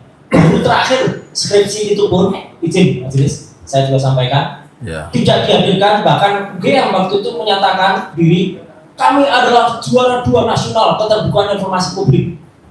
Saya bilang kepada Prof. Hening waktu itu, Prof Hening tahu nggak siapa perancang undang-undang keterbukaan informasi publik? Siapa mas? Yang ada di depan Prof. Hening ini. Ya. Saya termasuk perancangnya. Jadi itu harus dihadirkan, karena itu termasuk dokumen publik dan itu terbukti. Akhirnya KIP, Komisi Internet Pusat, sekarang mau nyuruh semua KPU menunjukkan itu bukti bahwa dokumen itu adalah dokumen publik. Jadi waktu itu saya ulangi, tidak ada dokumen apapun yang diperlihatkan di Barreskrim. Di UGM skripsi itu pun setelah kita kejar dengan sangat lama, 1 jam pada saat itu. Ya. Ya. Baik, pertanyaan saya lanjutkan kembali. Tadi saudara mengatakan berdasarkan CV dan Ya. rekam jejak saudara sudah ratusan kali menganalisa foto ya. Ya. Nah, kaitan ini masih kaitannya dengan pemeriksaan di Mabes Polri, karena saya khusus untuk pertanyaan-pertanyaan ini adalah fokus terhadap gugatan CLS. Jadi inti dari gugatan ini kami tanyakan kepada saudara, apakah saudara selama proses gelar perkara khusus dan sebagainya pernah diperlihatkan berita acara pemeriksaan laboratorium forensik Mabes Polri? Tidak pernah. Tidak pernah. Tidak pernah. Satu-satunya yang pernah diperlihatkan baru pada tanggal 15 Desember 15 Desember di Polda Metro Jaya. di Polda Metro Jaya. Itu pun yang disebut-sebut ijazah asli, Ya. tapi saya masih tetap meragukan karena itu endorse-nya dan watermark-nya printing. Ya. Kemudian ada berita acara penyitaan yang ditulis tanggal 23 Juli tahun 2025. Pertanyaan saya selanjutnya itu ditunggu oleh bangsa Indonesia. Saudara kan beberapa kali hadir di Polda maupun Mabes Polri, dan saudara mendengar atau pernah membaca bahwa telah dilakukan penyitaan sekitar 700 dokumen. Saya pernah mendengar Ya. ada sekitar 709 dokumen, Ya. tapi hanya mendengar. Pertanyaan saya selanjutnya, tadi kan saudara mengatakan 709 dokumen. Betul. Apakah di antara 709 itu satu pernah diperlihatkan kepada saudara? Belum ada satupun yang pernah diperlihatkan. Belum pernah diperlihatkan kepada saudara. Saudara kan ahli ya, artinya duduk di kursi, di depan hakim, di depan penggugat, tergugat, depan jaksa, depan siapapun itu pernah. Ya, saya ingin tanya, kaitannya dengan 709 alat bukti itu, menurut pendapat saudara sebagai ahli, bagaimana yang sebenarnya menguji bukti forensik dalam kapasitas keahlian saudara itu? Apakah cukup cerita 709 ini benar ataukah harus dibawa ke persidangan menurut ahli? Sangat tidak cukup kalau hanya dinarasikan. Terus? Harus dibawa ke persidangan dan bahkan sebelumnya diuji. Seperti yang saya melakukan pada ijazah nomor 115 Pronojiwo, 116 Almarhum Hari Mulyono, 117 Trimurti Ningsih. Jadi diuji dulu masing-masing otentifikasinya. Saya tidak perlu kemudian pertanyakan langsung karena itu masing-masing Pronojiwo itu mengupload sendiri. Orang yang mengupload sendiri ijazahnya sendiri, masa kita bantah? Ya. Itu kan asli dia. Trimurti Ningsih demikian. Almarhum Hari Mulyono, fotokopi ijazahnya ditunjukkan oleh Pak Sigit Sunarta bersamaan dengan dia menunjukkan fotokopi ijazahnya yang disebut Joko Widodo. Jadi artinya 3 itu sudah diuji dulu otentifikasinya, baru kemudian diuji identifikasinya, komparasinya. 700 sekian dokumen itu diuji masing-masing autentifikasinya benar tidak, itu otentik tidak. Bukti-bukti yang ada di KPU pun, izin majelis dan juga Pak Menteri, tidak pernah juga diuji karena harusnya mereka diuji di ANRI, Arsip Nasional Republik Indonesia.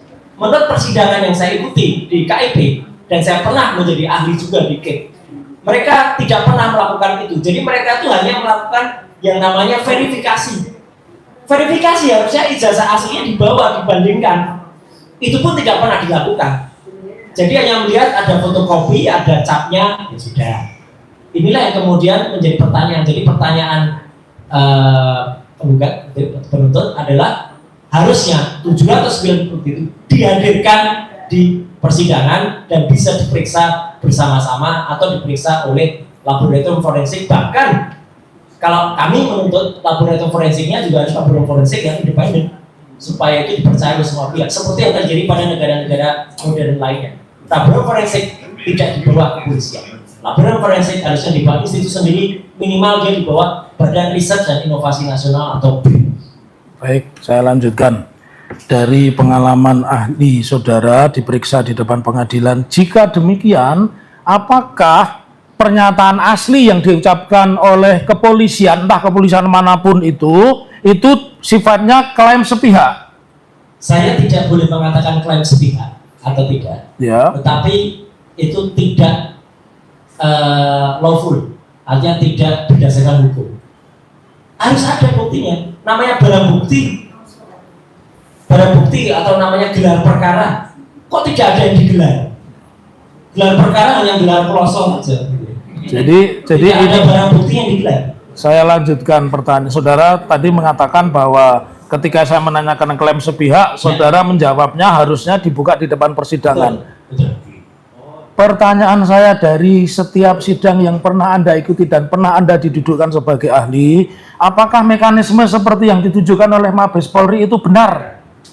Tidak lazim, saya mengatakan. Tidak lazim. Sependek pengetahuan saya, Mas Riz, kalau ada bukti, misalnya ada handphone yang digunakan, handphonenya dihadirkan, bukan hanya print outnya, handphonenya dihadirkan.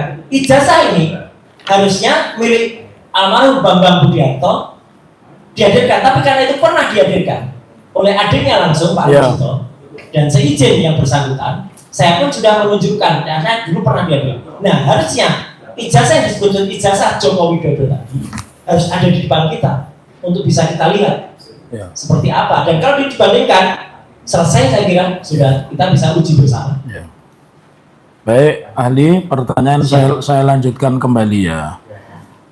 Jika demikian, apabila dokumen yang dipersoalkan publik itu tidak pernah diuji pengadilan, menurut ahli, apakah itu berpotensi menimbulkan konflik dan ketidakpastian? Secara, saya hanya bisa menjawab secara teknologi. Ya, secara kapasitas ilmu Anda saja. Artinya dokumen itu tidak bisa diverifikasi, tidak bisa diidentifikasi, bahkan tidak bisa diautentifikasi. Artinya itu tidak bisa dipastikan. Sebuah dokumen yang tidak bisa dipastikan pasti akan menimbulkan persepsi yang berbeda-beda, dan itu mohon di luar ranah pendapat. Ya, karena Anda seorang ahli, ketika Anda dihadapkan pada satu bukti yang seperti itu, Anda mengatakan apakah itu layak disebut bukti? Kalau buktinya tidak dihadirkan dan saya selaku ahli yang dihadirkan, saya akan menolak untuk memeriksa. Mana ini buktinya? Kalau buktinya tidak ada, tidak boleh. Dan itu yang kemudian saya lakukan juga. Sebelum saya mendapatkan download gambar dari Dian Sandi Utama yang berbahasa berwarna, saya juga tidak berani meriksa fotokopi hitam putih, apalagi terlibat yang ditunjukkan, meskipun itu meledekkan. Tapi karena kualitas adalah bukan kualitas untuk diteliti, kita nggak pernah. Dian Sandi sudah mengatakan itu adalah asli. Dan pada pemberitaan selanjutnya dia pergi ke Solo, ke sini, dan minta izin kepada katanya yang punya ijazah itu, dan yang punya ijazah mengatakan ya itu memang ijazah saya. Baik, ahli, ini untuk membuka keahlian saudara dan rasa penasaran, apakah saudara pernah di depan sidang ini diminta untuk menguji ini sebuah bukti ini asli dan tidak asli? Apakah saudara pernah melakukan itu? Kasus ini? Kasus yang lain? Oh, kasus yang lain selalu. Ya. Selalu ada buktinya, bahkan selalu ada digital evidence ya. Karena Undang-Undang ITE pasal 5 ayat 1, bukti digital itu bukan hanya print out. Bukti digital itu adalah dari file asli digital yang ada, dan kemudian itu ada hash-nya. Hash itu adalah identifikasi dari file digital yang ada. Jadi Ada syaratnya. kapasitas Anda ketika Anda diminta untuk menguji berarti barang yang diuji yang asli atau tidak asli dihadapkan di depan saudara. Dihadapkan sehingga kita bisa menguji yang Ya. asli dibandingkan yang tidak asli. Hasilnya adalah satu asli, satu tidak asli, atau tidak asli dua-duanya. Nah, kenapa saya tanya itu? Untuk menguji pertanyaan kaitannya dengan peristiwa hari ini. Apakah menurut saudara tindakan yang menyatakan bahwa ijazah ini asli, tapi di media saja, entah itu di koran, di televisi, tanpa membuka dokumen fisik di pengadilan, bertentangan dengan proses pembuktian yang pernah Anda lakukan di depan persidangan? Sangat tidak lazim dan itu bertentangan. Bertentangan. Baik, ya. Terus pertanyaan saya selanjutnya, ya. Apakah saudara tadi kan mengatakan bahwa yang namanya pemeriksaan ya di depan pengadilan dan saya menguji membandingkan antara yang asli dan tidak asli dan apa yang dilakukan oleh Mabes Polri Anda menyatakan tidak lazim. Pertanyaan saya selanjutnya, ya. Kalau ada sebuah peristiwa ijazah, ya, menurut ahli, saudara pernah meneliti ijazah belum? Kasus ijazah palsu begitu? Orang memiliki ijazah palsu saja jarang yang ada. Ya. Kemudian saya lebih banyak menguji memang foto. Ini adalah kasus ijazah yang saya teliti untuk pertama kali. Ya, baik. Kaitannya dengan membandingkan, Anda kan meneliti foto dan sebagainya. Apakah? Tapi metodenya, maaf, Ya. sebelum nanti jadi salah arti kan. Tapi metode yang digunakan sama, karena sama-sama barang digital, sama-sama gambar, Ya. sama-sama picture.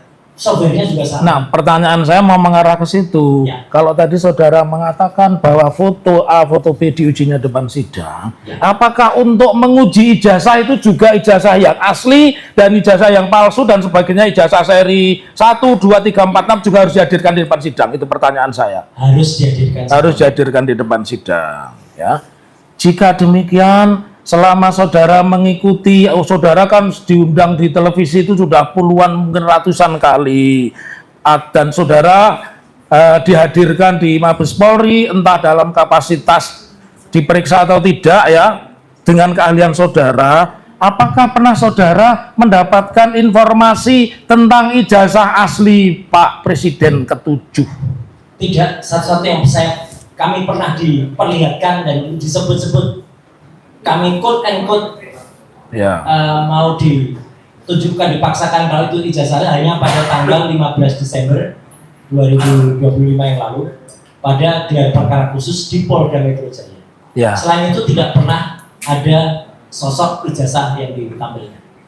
Jadi, karena saudara ahli, saudara boleh berpendapat. Ya. Menurut pendapat saudara, apakah keabsahan ijazah Presiden ke-7 Joko Widodo itu harus diuji langsung di depan pengadilan, bukan hanya narasi? Pendapat Anda? Harus diuji di depan pengadilan dengan ahli yang independen, ya. Jadi makanya dalam kasus yang lain silahkan hadirkan ahli yang independen, tapi ahli yang benar-benar tidak dibawa pengaruh dari institusi manapun yang terlibat langsung atau pihak yang ada di dalam kasus itu. Pertanyaan saya yang terakhir dari kami, saya tidak tahu dari rekan kami, apakah selama ini di forum apapun ya, sengketa tentang satu kelompok yang mengatakan ijazah itu asli, satu kelompok yang mengatakan itu ijazah asli, pernah diuji di persidangan dan diselesaikan oleh negara? Sepanjang saya tahu memang kasus-kasus itu pernah melibatkan sahabat saya yang sudah almarhum, Ya. Omar waktu itu diselesaikan dan memang terbukti kalau di sidang. Demikian juga yang barusan terjadi pada gubernur atau bupati ya, Bangka Belitung itu, Wakil gubernur, Ya. itu juga diuji di sidang dan artinya memang terbukti ijazahnya yang dihadirkan itu palsu, ya harus dihadirkan. Yang terakhir kaitannya dengan Ya. perkara ini, tolong didengarkan baik-baik pertanyaan saya. Apakah selama ini sengketa ijazah Presiden ke-7 Pak Joko Widodo pernah dibuktikan di depan persidangan? Itu saja pertanyaan Saya belum pernah mendengar. Terima kasih. Cukup? Cukup yang mulia. Boleh beri kesempatan pada tugas 1. Terima kasih. Yang Bapak Roy Suryo ya, sebagai ahli. Pertanyaan itu Saya ingin menguasai teknik. menanyakan bahwa pendapat yang saudara kemukakan ini berdasarkan hasil analisis. Jangan boleh nanti. atau dengan kata lain merupakan hasil penelitian yang telah saudara lakukan berkaitan dengan ijazah Bapak Jokowi. Nah, kalau saya memperhatikan atas kesimpulan saudara memberikan kesimpulan bahwa skripsi tidak diuji sama dengan tidak lulus. Dengan demikian, ijazah 99,9% adalah palsu. Nah, pertanyaan saya, sebelum saudara memberikan konklusi atau simpulan bahwa Pak Jokowi tidak diuji terkait dengan skripsi sebagaimana yang pernah ditampilkan ketika saudara berkunjung di Fakultas Kehutanan, apakah saudara pernah untuk melakukan wawancara terhadap dekan Fakultas Kehutanan terkait dengan adanya skripsi yang telah dibuat oleh Pak Jokowi yang menurut apa saudara lihat terdapat adanya ruang kosong yang tanpa tanda tangan itu? Apakah hal itu pernah saudara melakukan wawancara terhadap dekan Fakultas Kehutanan atau siapa yang punya otoritas untuk memberikan jawaban atas persoalan tersebut? Silakan saudara. Ini fakta. Terima kasih sebelumnya tergugat. Izin majelis, saya baru pertama kali ini mengalami, karena saya sudah ratusan kali mengalami sebagai ahli, dan hanya beberapa di antaranya pihak yang tergugat atau pihak yang penuntut umum. Kalau sependek pengetahuan saya, kalau yang bersangkutan menyatakan keberatan atas kehadiran saya dan kemudian memberikan contoh kepada majelis, oke, ini kami keberatan, tolong dicatat.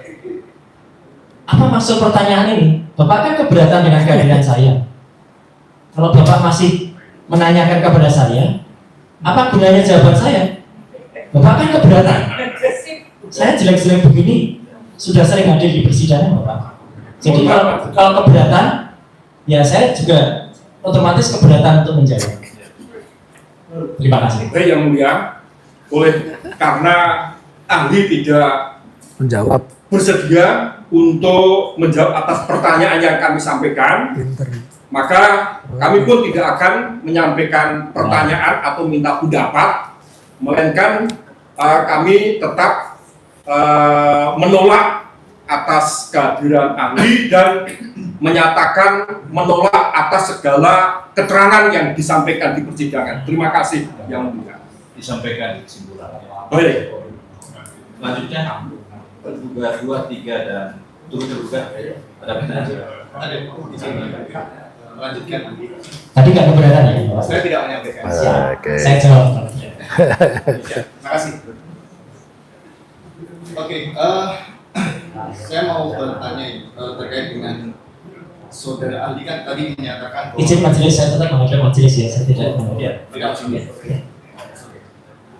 terkait tadi yang disampaikan oleh ahli adalah ahli telematika. Tadi disampaikan bahwa ahli telekomunikasi media informatika kan itu bisa memeriksa terkait dengan dokumen analog. Nah, dari permasalahan yang saudara miliki apakah selain spesimen berupa dokumen digital yang saudara peroleh dari website X dari Dian Sandi tadi, adakah dokumen analog yang saudara jadikan dasar dalam penelitian saudara adalah berupa penelitian? Baik, jadi ada dua aspek yang saya teliti. Yang pertama adalah ijazah, yang kedua adalah skripsi. Sebagaimana saya jelaskan, skripsi saya pegang primary evidence, bukti primer langsung dari Prof. Pening Udasworo waktu itu dan juga dari Dr. Ari Sujito di ruang 109 tanggal 15. Untuk ijazah, memang hanya berdasarkan kepada upload Diansa, dan ini ditegaskan langsung oleh kuasa hukum Bapak Jokowi, yaitu Pak Rifai. Mohon izin saya, dan tadi malam saya tegaskan lagi di acara.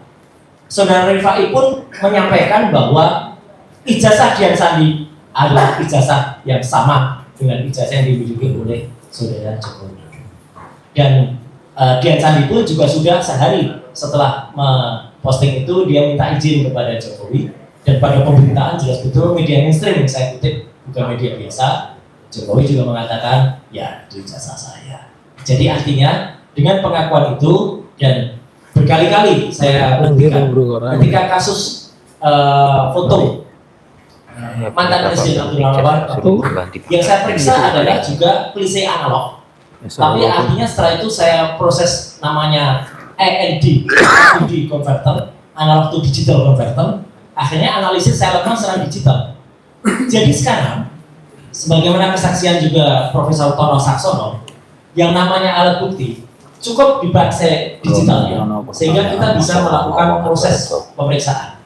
Saya gunakan analogi yang lain, ya. Misalnya kita memeriksa seorang ibu yang kemudian memeriksa kandungan. Kalau dulu dokter, kebetulan saya punya, jadi saya sah mengatakan ini majelis, karena saya bergelar magister yang juga saya prokes, ya. Itu dokter bisa memeriksa untuk seorang yang hamil. Kalau dulu dengan stetoskop dia hanya menggunakan KLK, sekarang dengan yang namanya USG, ultrasonografi. Ultrasonografi adalah digital. Gambar yang muncul dulu hitam putih, sekarang gambar yang muncul sudah berwarna, bahkan 3 dimensi. Jadi jawaban saya cukup memeriksa digitalnya, apalagi itu sudah didukung dengan kesaksian beberapa pihak terkait. Jadi tidak perlu saya memeriksa analognya. Apalagi analog itu sudah ratusan kali diminta untuk dihadirkan, dan satu-satunya yang pernah dihadirkan adalah pada tanggal 15 Desember tahun 2025 di gelar perkara khusus di Polda Metro Jaya. Dan itu pun kami hanya diperbolehkan untuk melihat selama 5 menit, tidak boleh memegang, tidak boleh menyentuh, apalagi meraba dan juga memotret. Tapi itu pun saya katakan 99,9% palsu. Itu saja. Kemudian lanjut lagi, tadi penelitian saudara kan mendasari bahwa itu diambil dari dokumen yang diupload oleh Dian Sandi awalnya ya. Dokumen yang diambil dari Dian Sandi kemudian yang saudara tadi paparkan itu saudara kedua juga.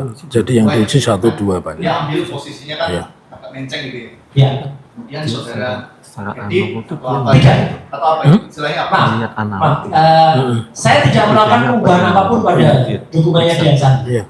Justru orang yang melakukan perubahan ini, mengedit, itu adalah orang yang namanya Andi Aswan.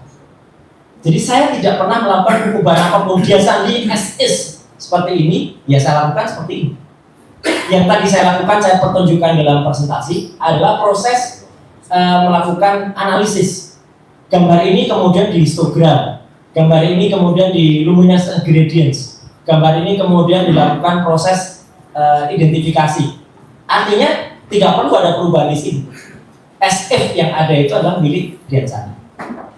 Ada di situ. Yang situ sudah berubah. Nah itu, yang ini itu miliknya Andi Aswan. Ya keterangannya kan jelas itu.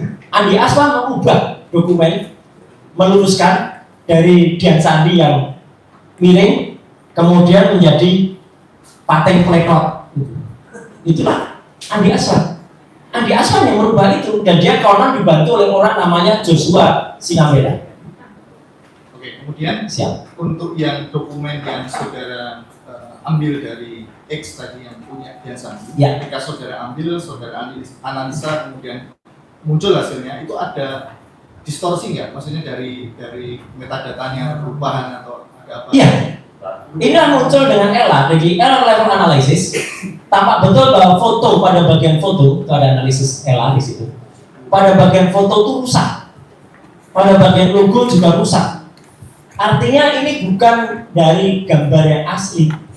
Kalau dari gambar yang asli, pada bagian foto masih akan tampak tepinya, masih akan tampak bentuknya, masih akan tampak logonya. Ini sama sekali nggak tampak. Oke, tadi kan saudara menjelaskan bahwa ada bahasa tadi menyebut scan, Ya. menyebut itu foto. Betul. Nah, kalau yang diunggah oleh Dian Sandi itu adalah foto atau scan? Foto. Dian Sandi memotret dengan miring, dengan tidak proper sebuah kertas. Saya juga tidak bisa memastikan ini ijazah asli atau hanya print out. Tapi kata-kata dia mengatakan asli itu yang saya pegang. Oke, saya fokus Jadi dia memotret. saya fokus ke Oke. masalah scan dan foto. Ya. Ketika tadi yang saudara permasalahkan terkait watermark, terkait dengan emboss, Ya. ketika pengambilan dokumen analog Ya. menggunakan kamera atau dengan scan itu ada bedanya nggak? Tergantung kualitas kamera yang digunakan. Makanya kalau kemudian diambil dengan scan, ketika saya men-scan ijazah asli milik almarhum Bambang Budi Harto, jelas betul ada emboss dan ada watermark. Saya memotret tapi pakai kamera profesional. Kamera yang dipakai itu ident atau identifikasi, yang ada GPS yang hasilnya juga berupa JPEG atau Joint Photographic Expert Group, tapi berupa RAW atau raw material. Itu adalah nampak skripsi dari yang disebut Joko Widodo. Kualitas kertasnya saja nampak, bahkan bentuk gripes ya, gripes itu kayak tidak rapinya itu nampak. Maka kalau ini diibaratkan misalnya Dian Sandi ini mengambil dengan menggunakan kamera, kalaupun sejelek apapun kameranya, itu pasti akan masih nampak yang namanya watermarknya. Mungkin emboss bisa tidak nampak, tapi watermark harusnya nampak. Karena pada ijazah fotokopi saja yang saya miliki, ini pun masih nampak watermarknya. Masih ada watermarknya. Ini fotokopi. Itu pakai apa? Fotokopi. Fotokopi. Ijazah saya difotokopi kemudian dilegalisir. Masih nampak. Kalau foto, ketika diambil dengan foto, Ya. ketika pengambilannya mungkin di area yang gelap atau yang terang, itu berpengaruh nggak terhadap hasil dari foto itu? Ketika itu Memang berpengaruh, tetapi artinya begini. Berarti yang bersangkutan itu sudah membuat reduksi terhadap hasil gambarnya. Tapi dia berani mengatakan asli. Artinya apa? Saya hanya membuktikan saja. Kalau ini memang foto, ya saya uji. Dan sejelek apapun kualitas fotonya, kalau memang itu kemudian bisa kita analisis, mungkin saya tadi ceritakan, kualitas gambar CCTV yang mungkin hanya 200 pixel atau hanya bahkan kameranya masih waktu itu zaman-zaman lama, maafin, zaman Luna Maya segala itu masih belum MP3 waktu itu masih menggunakan file zaman dulu. Itu pun bisa dianalisis karena kita punya software yang bisa menganalisis. Dan sekali lagi, ini tidak tampak yang namanya watermark dan tidak tampak yang namanya emboss. berarti bisa disimpulkan kalau pengambilan itu menggunakan kamera dan scan itu akan hasilnya berbeda. Bisa berbeda. Kemudian tergantung pencahayaannya jenis juga berbeda, itu akan pencahayaan bisa berbeda. Ya. Betul. Oke, saya lanjutkan, Alif. Terkait dengan tadi face comparison and Ya. recognition, itu aplikasi atau website atau apa? Itu aplikasi. Aplikasi. Aplikasi itu nama sebuah program aplikasi. Misalnya adalah Photo Enhancer. Photo Enhancer itu ada aplikasinya, ada namanya Aldus Photoshop, Adobe Photoshop, Aldus Photo Styler, kemudian Fatal FrameMaker dan lain sebagainya. Banyak. Tingkat akurasinya berapa? Tingkat akurasinya sangat tinggi karena itu software yang register dan juga yang saya pakai adalah tentu yang sudah certified, dan tidak hanya kita ambil dari website ya. Kalau di website sebenarnya bisa saja, tapi kita bisa pakai yang ratingnya paling tinggi. Dan tingkat akurasi ini terbukti dari sudah ratusan kali itu kami gunakan dalam pemeriksaan foto-foto selama ini. Selama ini mungkin Ya. saya lanjutkan terkait dengan penggunaan aplikasi face recognition tadi. Ya. Yang pernah saudara gunakan itu wajah seseorang itu ada rentang waktunya nggak? Misal saya nih, sekarang saya 20 misalnya. Ya. Saya membandingkan dengan usia saya waktu usia 5 tahun. Apakah itu akan bisa terdistract atau apa, atau akan sama match gitu? Terima kasih. Ini pertanyaan yang menarik. Justru itulah guna dari face recognizer atau juga kemudian face comparison. Dia bisa menguji, bahkan mengkreasikan. Izin, Mas Ilis. Saya juga ingin menyampaikan apa yang barusan dilakukan oleh National Geographic. Ketika kemudian melakukan scanning terhadap Tutankhamun. Tutankhamun adalah sebuah mumi yang selama lebih dari puluhan tahun, bahkan mungkin ratusan tahun, itu hanya disimpan dan menunggu teknologi yang ada pada The Great Museum yang ada di Mesir. Dan ternyata setelah teknologi yang ada, kita sekarang bisa melihat wajah dari Tutankhamun itu kayak apa, wajah dari Ratu Osiris itu kayak apa, wajah dari misalnya adalah dewa yang waktu itu kayak apa. Padahal itu sebenarnya adalah teknologi yang dimunculkan. Dulu orang nggak bisa mungkin, dan makanya ketika menggunakan face recognition, kita bisa tahu apakah pas foto kita zaman dulu, zaman kecil itu identik tidak dengan pas foto saya sekarang. Dan hasilnya ketika saya uji pada ijazah saya, identik. Meskipun ini foto saya tahun 91, artinya sudah lebih dari 40 tahun yang lalu, ya, masih sama dengan sekarang foto ini. Maaf, 91 itu berarti lebih dari 30 tahun yang lalu. Masih sama dan identik. Bahkan identiknya itu di atas 90%. Kalau tidak salah waktu itu hasilnya 93% yang saya gunakan. Artinya foto yang disebut foto yang ada di sini, izin, ini tidak identik dengan foto presiden ke-7 kita. Itulah saya percaya. Ya, kan di foto itu, di spesimen itu kan ada Ya. Pakai kacamata. Betul. Ketika pembandingnya tidak menggunakan kacamata, itu ada potensi untuk tidak match. Software itu sudah bisa melakukan berbagai analisis, menghilangkan berbagai parameter. Jadi dia bahkan bisa menunjukkan seolah-olah foto ini kalau dihilangkan kacamatanya seperti apa, foto ini dihilangkan kumisnya seperti apa, foto ini kemudian kalau dibuat di dagunya seperti apa. Tapi yang jelas ada foto-foto pembanding yang konon orang yang sama dengan orang berkacamata ini yang memiliki gigi yang sangat teratur, giginya rapi ketika muda, tapi ketika tua giginya tidak rapi. Itu aneh sekali. Kalau orang giginya tidak rapi pada saat muda, kemudian tuanya dirapikan, itu wajar. Orang tidak pakai kacamata pada saat muda, menggunakan kacamata pada saat tua, wajar. Orang hidungnya mancung pada saat tua, tapi maaf, tidak mancung pada saat muda, wajar dioperasi. Tapi tidak ada orang mancung. Orang ini mancung pada mudanya. Kok bisa di usia tua tiba-tiba hidungnya tidak mancung? Itu kan aneh. Dulunya giginya rapi, hidungnya mancung, berkacamata, tiba-tiba berubah menjadi tidak berkacamata, hidungnya tidak mancung, dan giginya berantakan. Itu aneh. Dan software itu bisa kemudian melakukan analisis, dan dia kemudian mengukur, karena ini menggunakan matriks ya, maaf ya agak teknis, menggunakan matriks dibagi dari 256 objek bagian, masing-masing objek itu dikomparasikan, misalnya jarak mata dengan hidung, jarak hidung dengan tulang hidung, jarak hidung dengan lubang hidung kiri, jarak lubang kiri dengan lubang kanan, kemudian diproporsionalkan, ditarik menjadi besar. Apakah hidung lubang kiri dengan hidung lubang kanan pada saat muda sama atau tidak?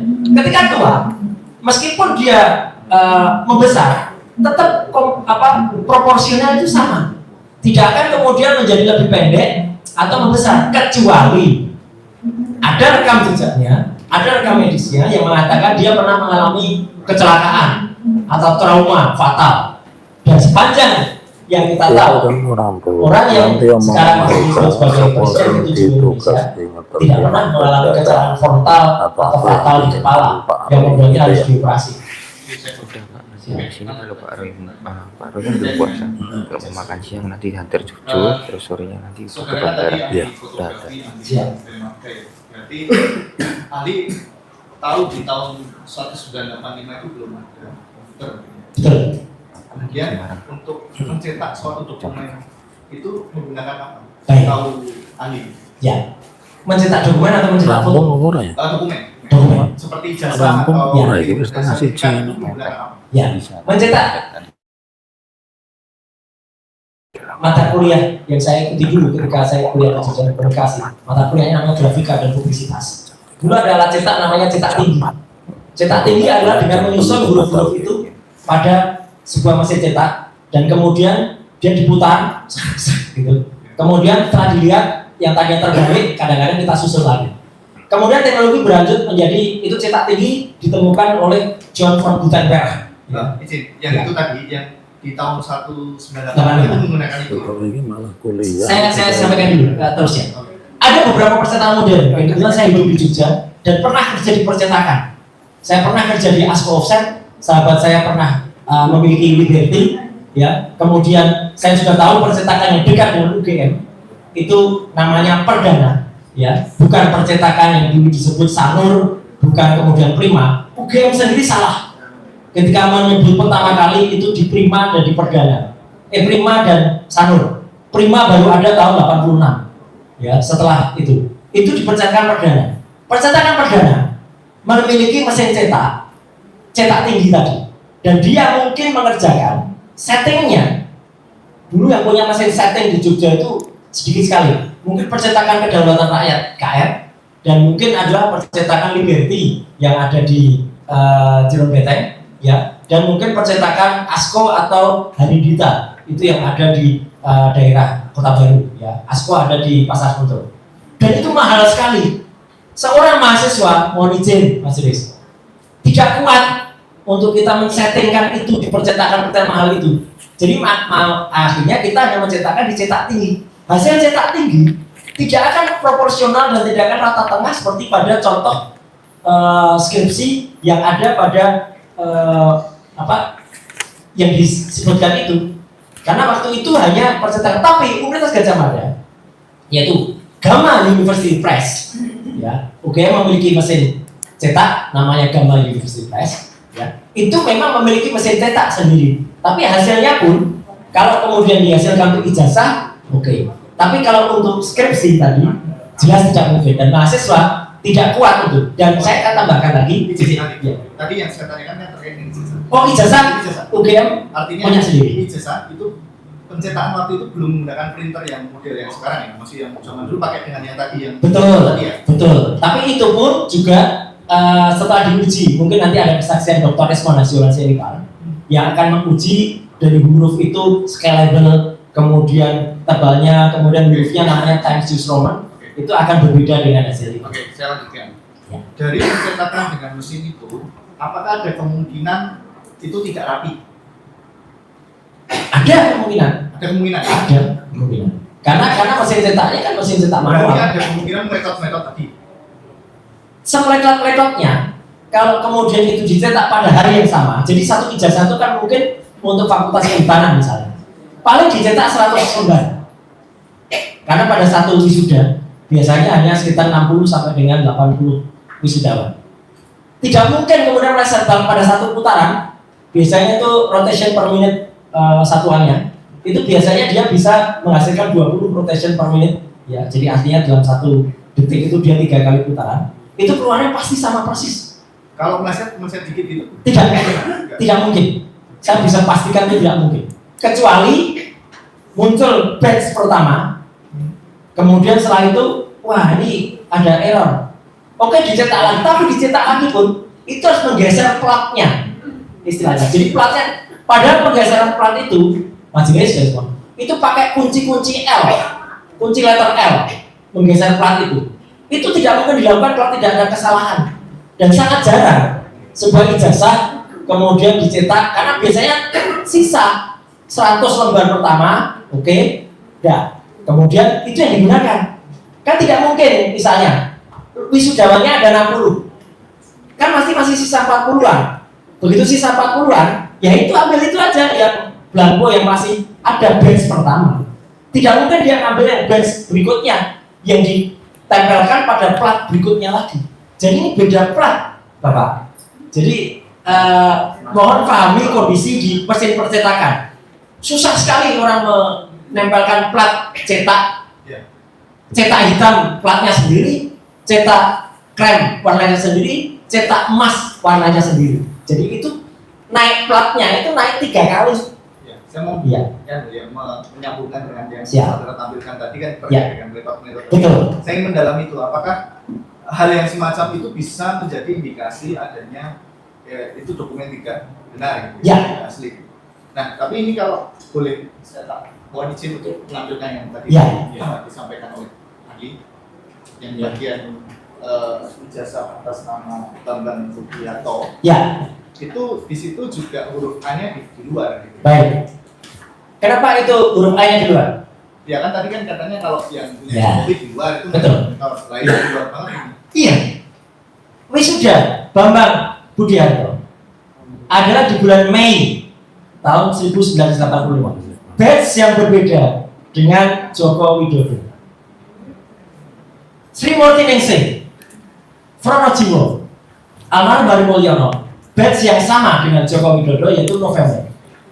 Jadi yang diuji adalah perbandingan ijazah yang pada wisuda yang sama di bulan November. Itu harus identik.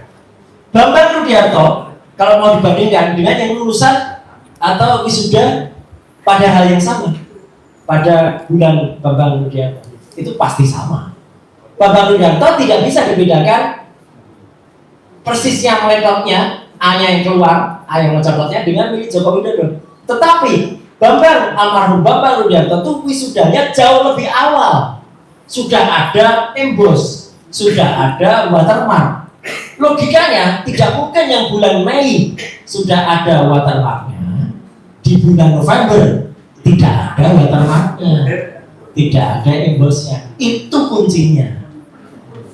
Kemudian terkait dengan foto Ya. ada lintasan. Betul, lintasan stempel. Nah, lintasan stempel itu apakah harus mengenai apa namanya wajah orang atau apa istilahnya jasnya orang yang ada di foto itu? Justru jangan mengenai wajah orang. Ya, tapi harus mengenai pas fotonya iya. Tapi kan jelas kalau itu di jas, nanti ahli yang lain, Dr. Ismon Nasional akan menjelaskan dengan struktur warna. Warna itu strukturnya 0 sampai 255. Jadi ada 256 warna. Ketika semerah-merahnya orang, kalaupun itu tertutup warna hitam, pasti yang namanya red-nya, R-nya, itu pasti ada. Kanal red itu pasti ada. Entah itu 1, entah itu 2. Ini 0 kanal red. Jadi nggak pernah ada warna merah. Dan itu ada kanal hitam semua pada jas itu. Nah, kalau tadi yang masalah foto itu diambil dengan tadi ya, dengan kamera yang itu mungkin tidak presisi atau ada gangguan cahaya, kemudian dilakukan Tetap. itu Tetap Bapak. Jadi artinya gini Pak. Foto dari kamera CCTV misalnya, yang ada pada supermarket yang banyak sekali saya periksa, itu kameranya sangat resolusinya sangat rendah. Itu pun kita bisa pastikan ada warna apa, ada warna, bahkan waktu itu pernah pada satu peristiwa di Cikarang, ya, proses pembunuhan yang terjadi dan penganiayaan di salah satu langgar atau musala kecil gitu. Saya juga yang menjadi ahlinya. Waktu itu kita bisa pastikan foto orang yang dituduh, santri yang dituduh bukan dia, karena dari plat nomor motor santrinya, dan itu ada stiker pada motor itu, Honda Beat waktu itu nampak betul ada warnanya. Jadi jelas betul tadinya pada awam tuh nggak bisa kelihatan, tapi dengan software kita munculkan semua warna dengan disparasi cyan, magenta, yellow, black, CMYK itu akan muncul. Nah ini foto yang ada pada ijazah versi Dian Sandi ini sudah kita bongkar struktur warna di sini. Tidak ada sama sekali warna merahnya. Artinya tidak ada lintasan warna merah pada jasnya. Clear betul. Itu ada dalam buku Jokowi White Paper. Maaf, agak terlalu panjang dan terlalu detail untuk saya terangkan di sini. Tetapi artinya jelas betul kami pertanggungjawabkan secara ilmiah bahwa lintasan stempel tidak pernah ada di foto ini dan pas fotonya tertempel di atas catnya. Kemudian terkait dengan hasil analisis sejarah kemudian menyimpulkan bahwa ijazah itu 99,9% palsu. Ya. Itu apakah juga mendasarkan pada foto yang berkacamata? Iya. Jadi artinya foto inilah foto berwarna pertama. Ya, maksudnya menggunakan kacamata orang berkacamata itu tidak lazim di dalam ijazah. Oh enggak. Itu bukan statement saya. Tidak ada statement saya soal kacamata. Ya, saya berdasarkan analisis picture, analisis face comparison, dan analisis. Dan bagi saya kacamata atau tidak kacamata sama saja karena software yang kemudian digunakan pada pemeriksaan itu bisa menghilangkan parameter-parameter yang ada. Seolah-olah dipakaikan kacamata bisa, seolah-olah tidak pakai bisa, dipakaikan kumis bisa, pakai jambang bisa. Kalau bapak-bapak dan ibu ingat, mohon izin saya harus bilang lagi.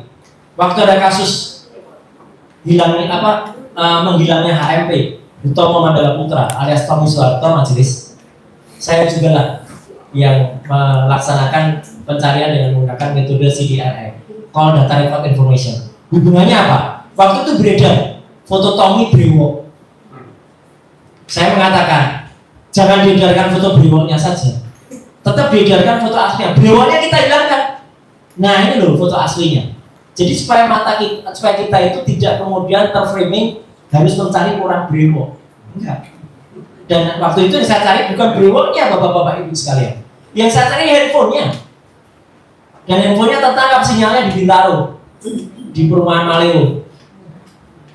Dan itu ada pada buku yang ditulis oleh Pak Tito Karnavian.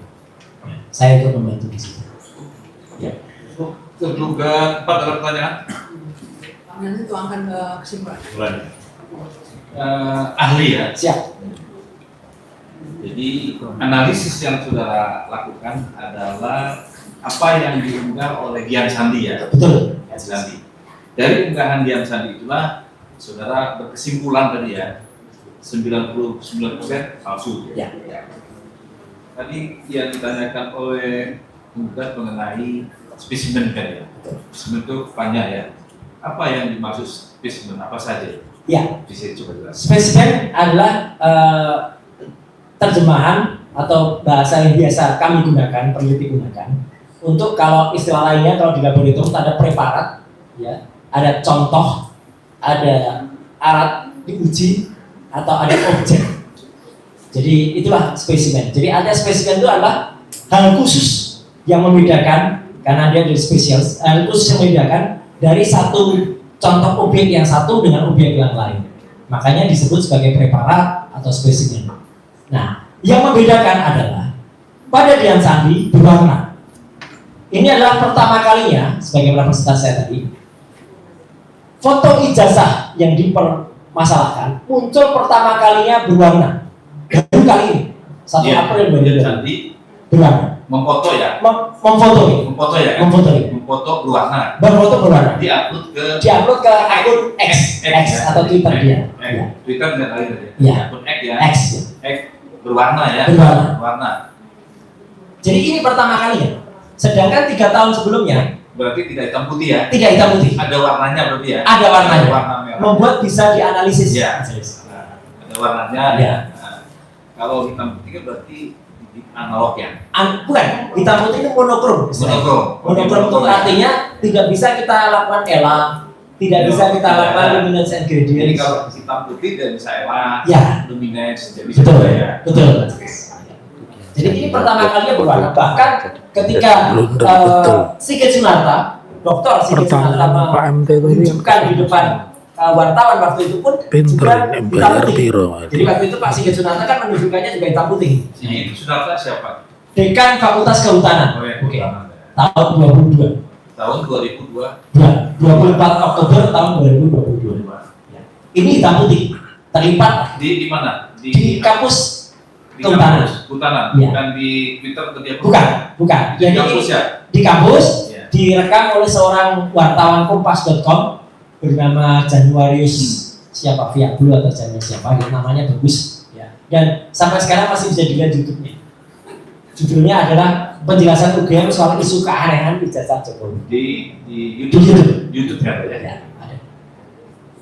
Gian Sandi itu tadi siapa sebenarnya? Gian Sandi adalah seorang kader Partai Solidaritas Indonesia, sebuah partai yang diketuai oleh Kaisang Pangarep, anak dari Joko Widodo, adiknya Gibran Raka Buming Raka, yang dia kemudian memposting ini. Gian Sandi adalah orang dari mahasiswa Universitas Mataram, mahasiswanya Dr. Isman dan Siolansi Anipar, ya, dari UNRAM, yang kemudian dia pernah kemudian menjadi caleg, tapi kemudian tidak masuk, dan sekarang dia menjadi anggota atau kader partai PSI. Ya, kembali lagi ya. Tadi metode ya, Ya. dalam hal tadi saudara mengatakan bahwa komparasinya hampir 99%. 9%. Metode apa yang digunakan? Yang saudara lakukan? Baik. Ini saudara sendiri atau Saya sendiri. saudara yang mengenai Iya. tadi ya? Iya, Sendiri jadi juga. banyak sekali metode yang kami pakai. Ya. Gabungan misalnya dari ELA, Error Level Analysis. Salah satunya adalah ELA. Ah. Salah duanya, kata keduanya adalah histogram. histogram. Histogram. Histogram. Histogram itu yang muncul warna-warna tadi. Kayak kalau maaf saya belum ingat istilah awamnya. Karena kalau di foto aurora Mas Adis. Wow. Ya di studio itu banyak aurora. Ya itu sebenarnya bukan aurora. Itu sebenarnya ada warna yang kemudian muncul ketika di dalam boxnya itu dia dicahayai. Tapi ya nggak apa-apa lah, buat orang senang itu disebut aurora. Padahal itu bukan aurora. Aurora itu adalah penamaan dari alam yang ada di Norwegia Utara, itu aurora. Jadi, metode yang ketiga yaitu luminance and gradients. Luminance and gradients adalah menunjukkan relief dari sebuah gambar. Jadi gambar dari fotonya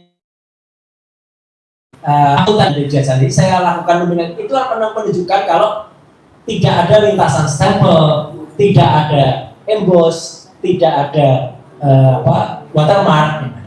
Di luminan tadi ya? Luminance Iya. ya. Berarti dari foto ya? Dari ijazah. Jasa. Ya. Tadi fotonya deh maksudnya. Foto ijazahnya. Foto Foto ijazah ijazah yang dimiliki oleh Dian Sandi. Sandi. Ya. Itu ya fotonya ya. Itu fotonya. Tadi ada dari pertanyaan dari komunitas Siap. bahwa foto yang itu foto siapa yang itu? Kalau foto di sini itu yang jelas ini bukan presiden ke-7. Saya berani pastikan bukan. Karena sudah lewat face recognition, sudah lewat face comparison, kemudian face identification. Ini bukan sama sekali Joko Widodo. Foto yang identik dengan Joko Widodo adalah foto orang gondrong yang kemudian memang sempat ada bersama, bukan ketika di kampus, tetapi dengan beberapa pekerja yang katanya pekerja dari Aceh, katanya nggak ada hubungannya dengan UGM. Itu mirip, itu masuk dengan foto presiden ke-7 sekarang itu di atas 80%. Foto yang orang duduk jongkok. Ini yang Ada bukti. Iya, tapi bukan ini. Sama sekali bukan ini. bukan yang di sini. Punya bukti nggak bro? Punya bukti.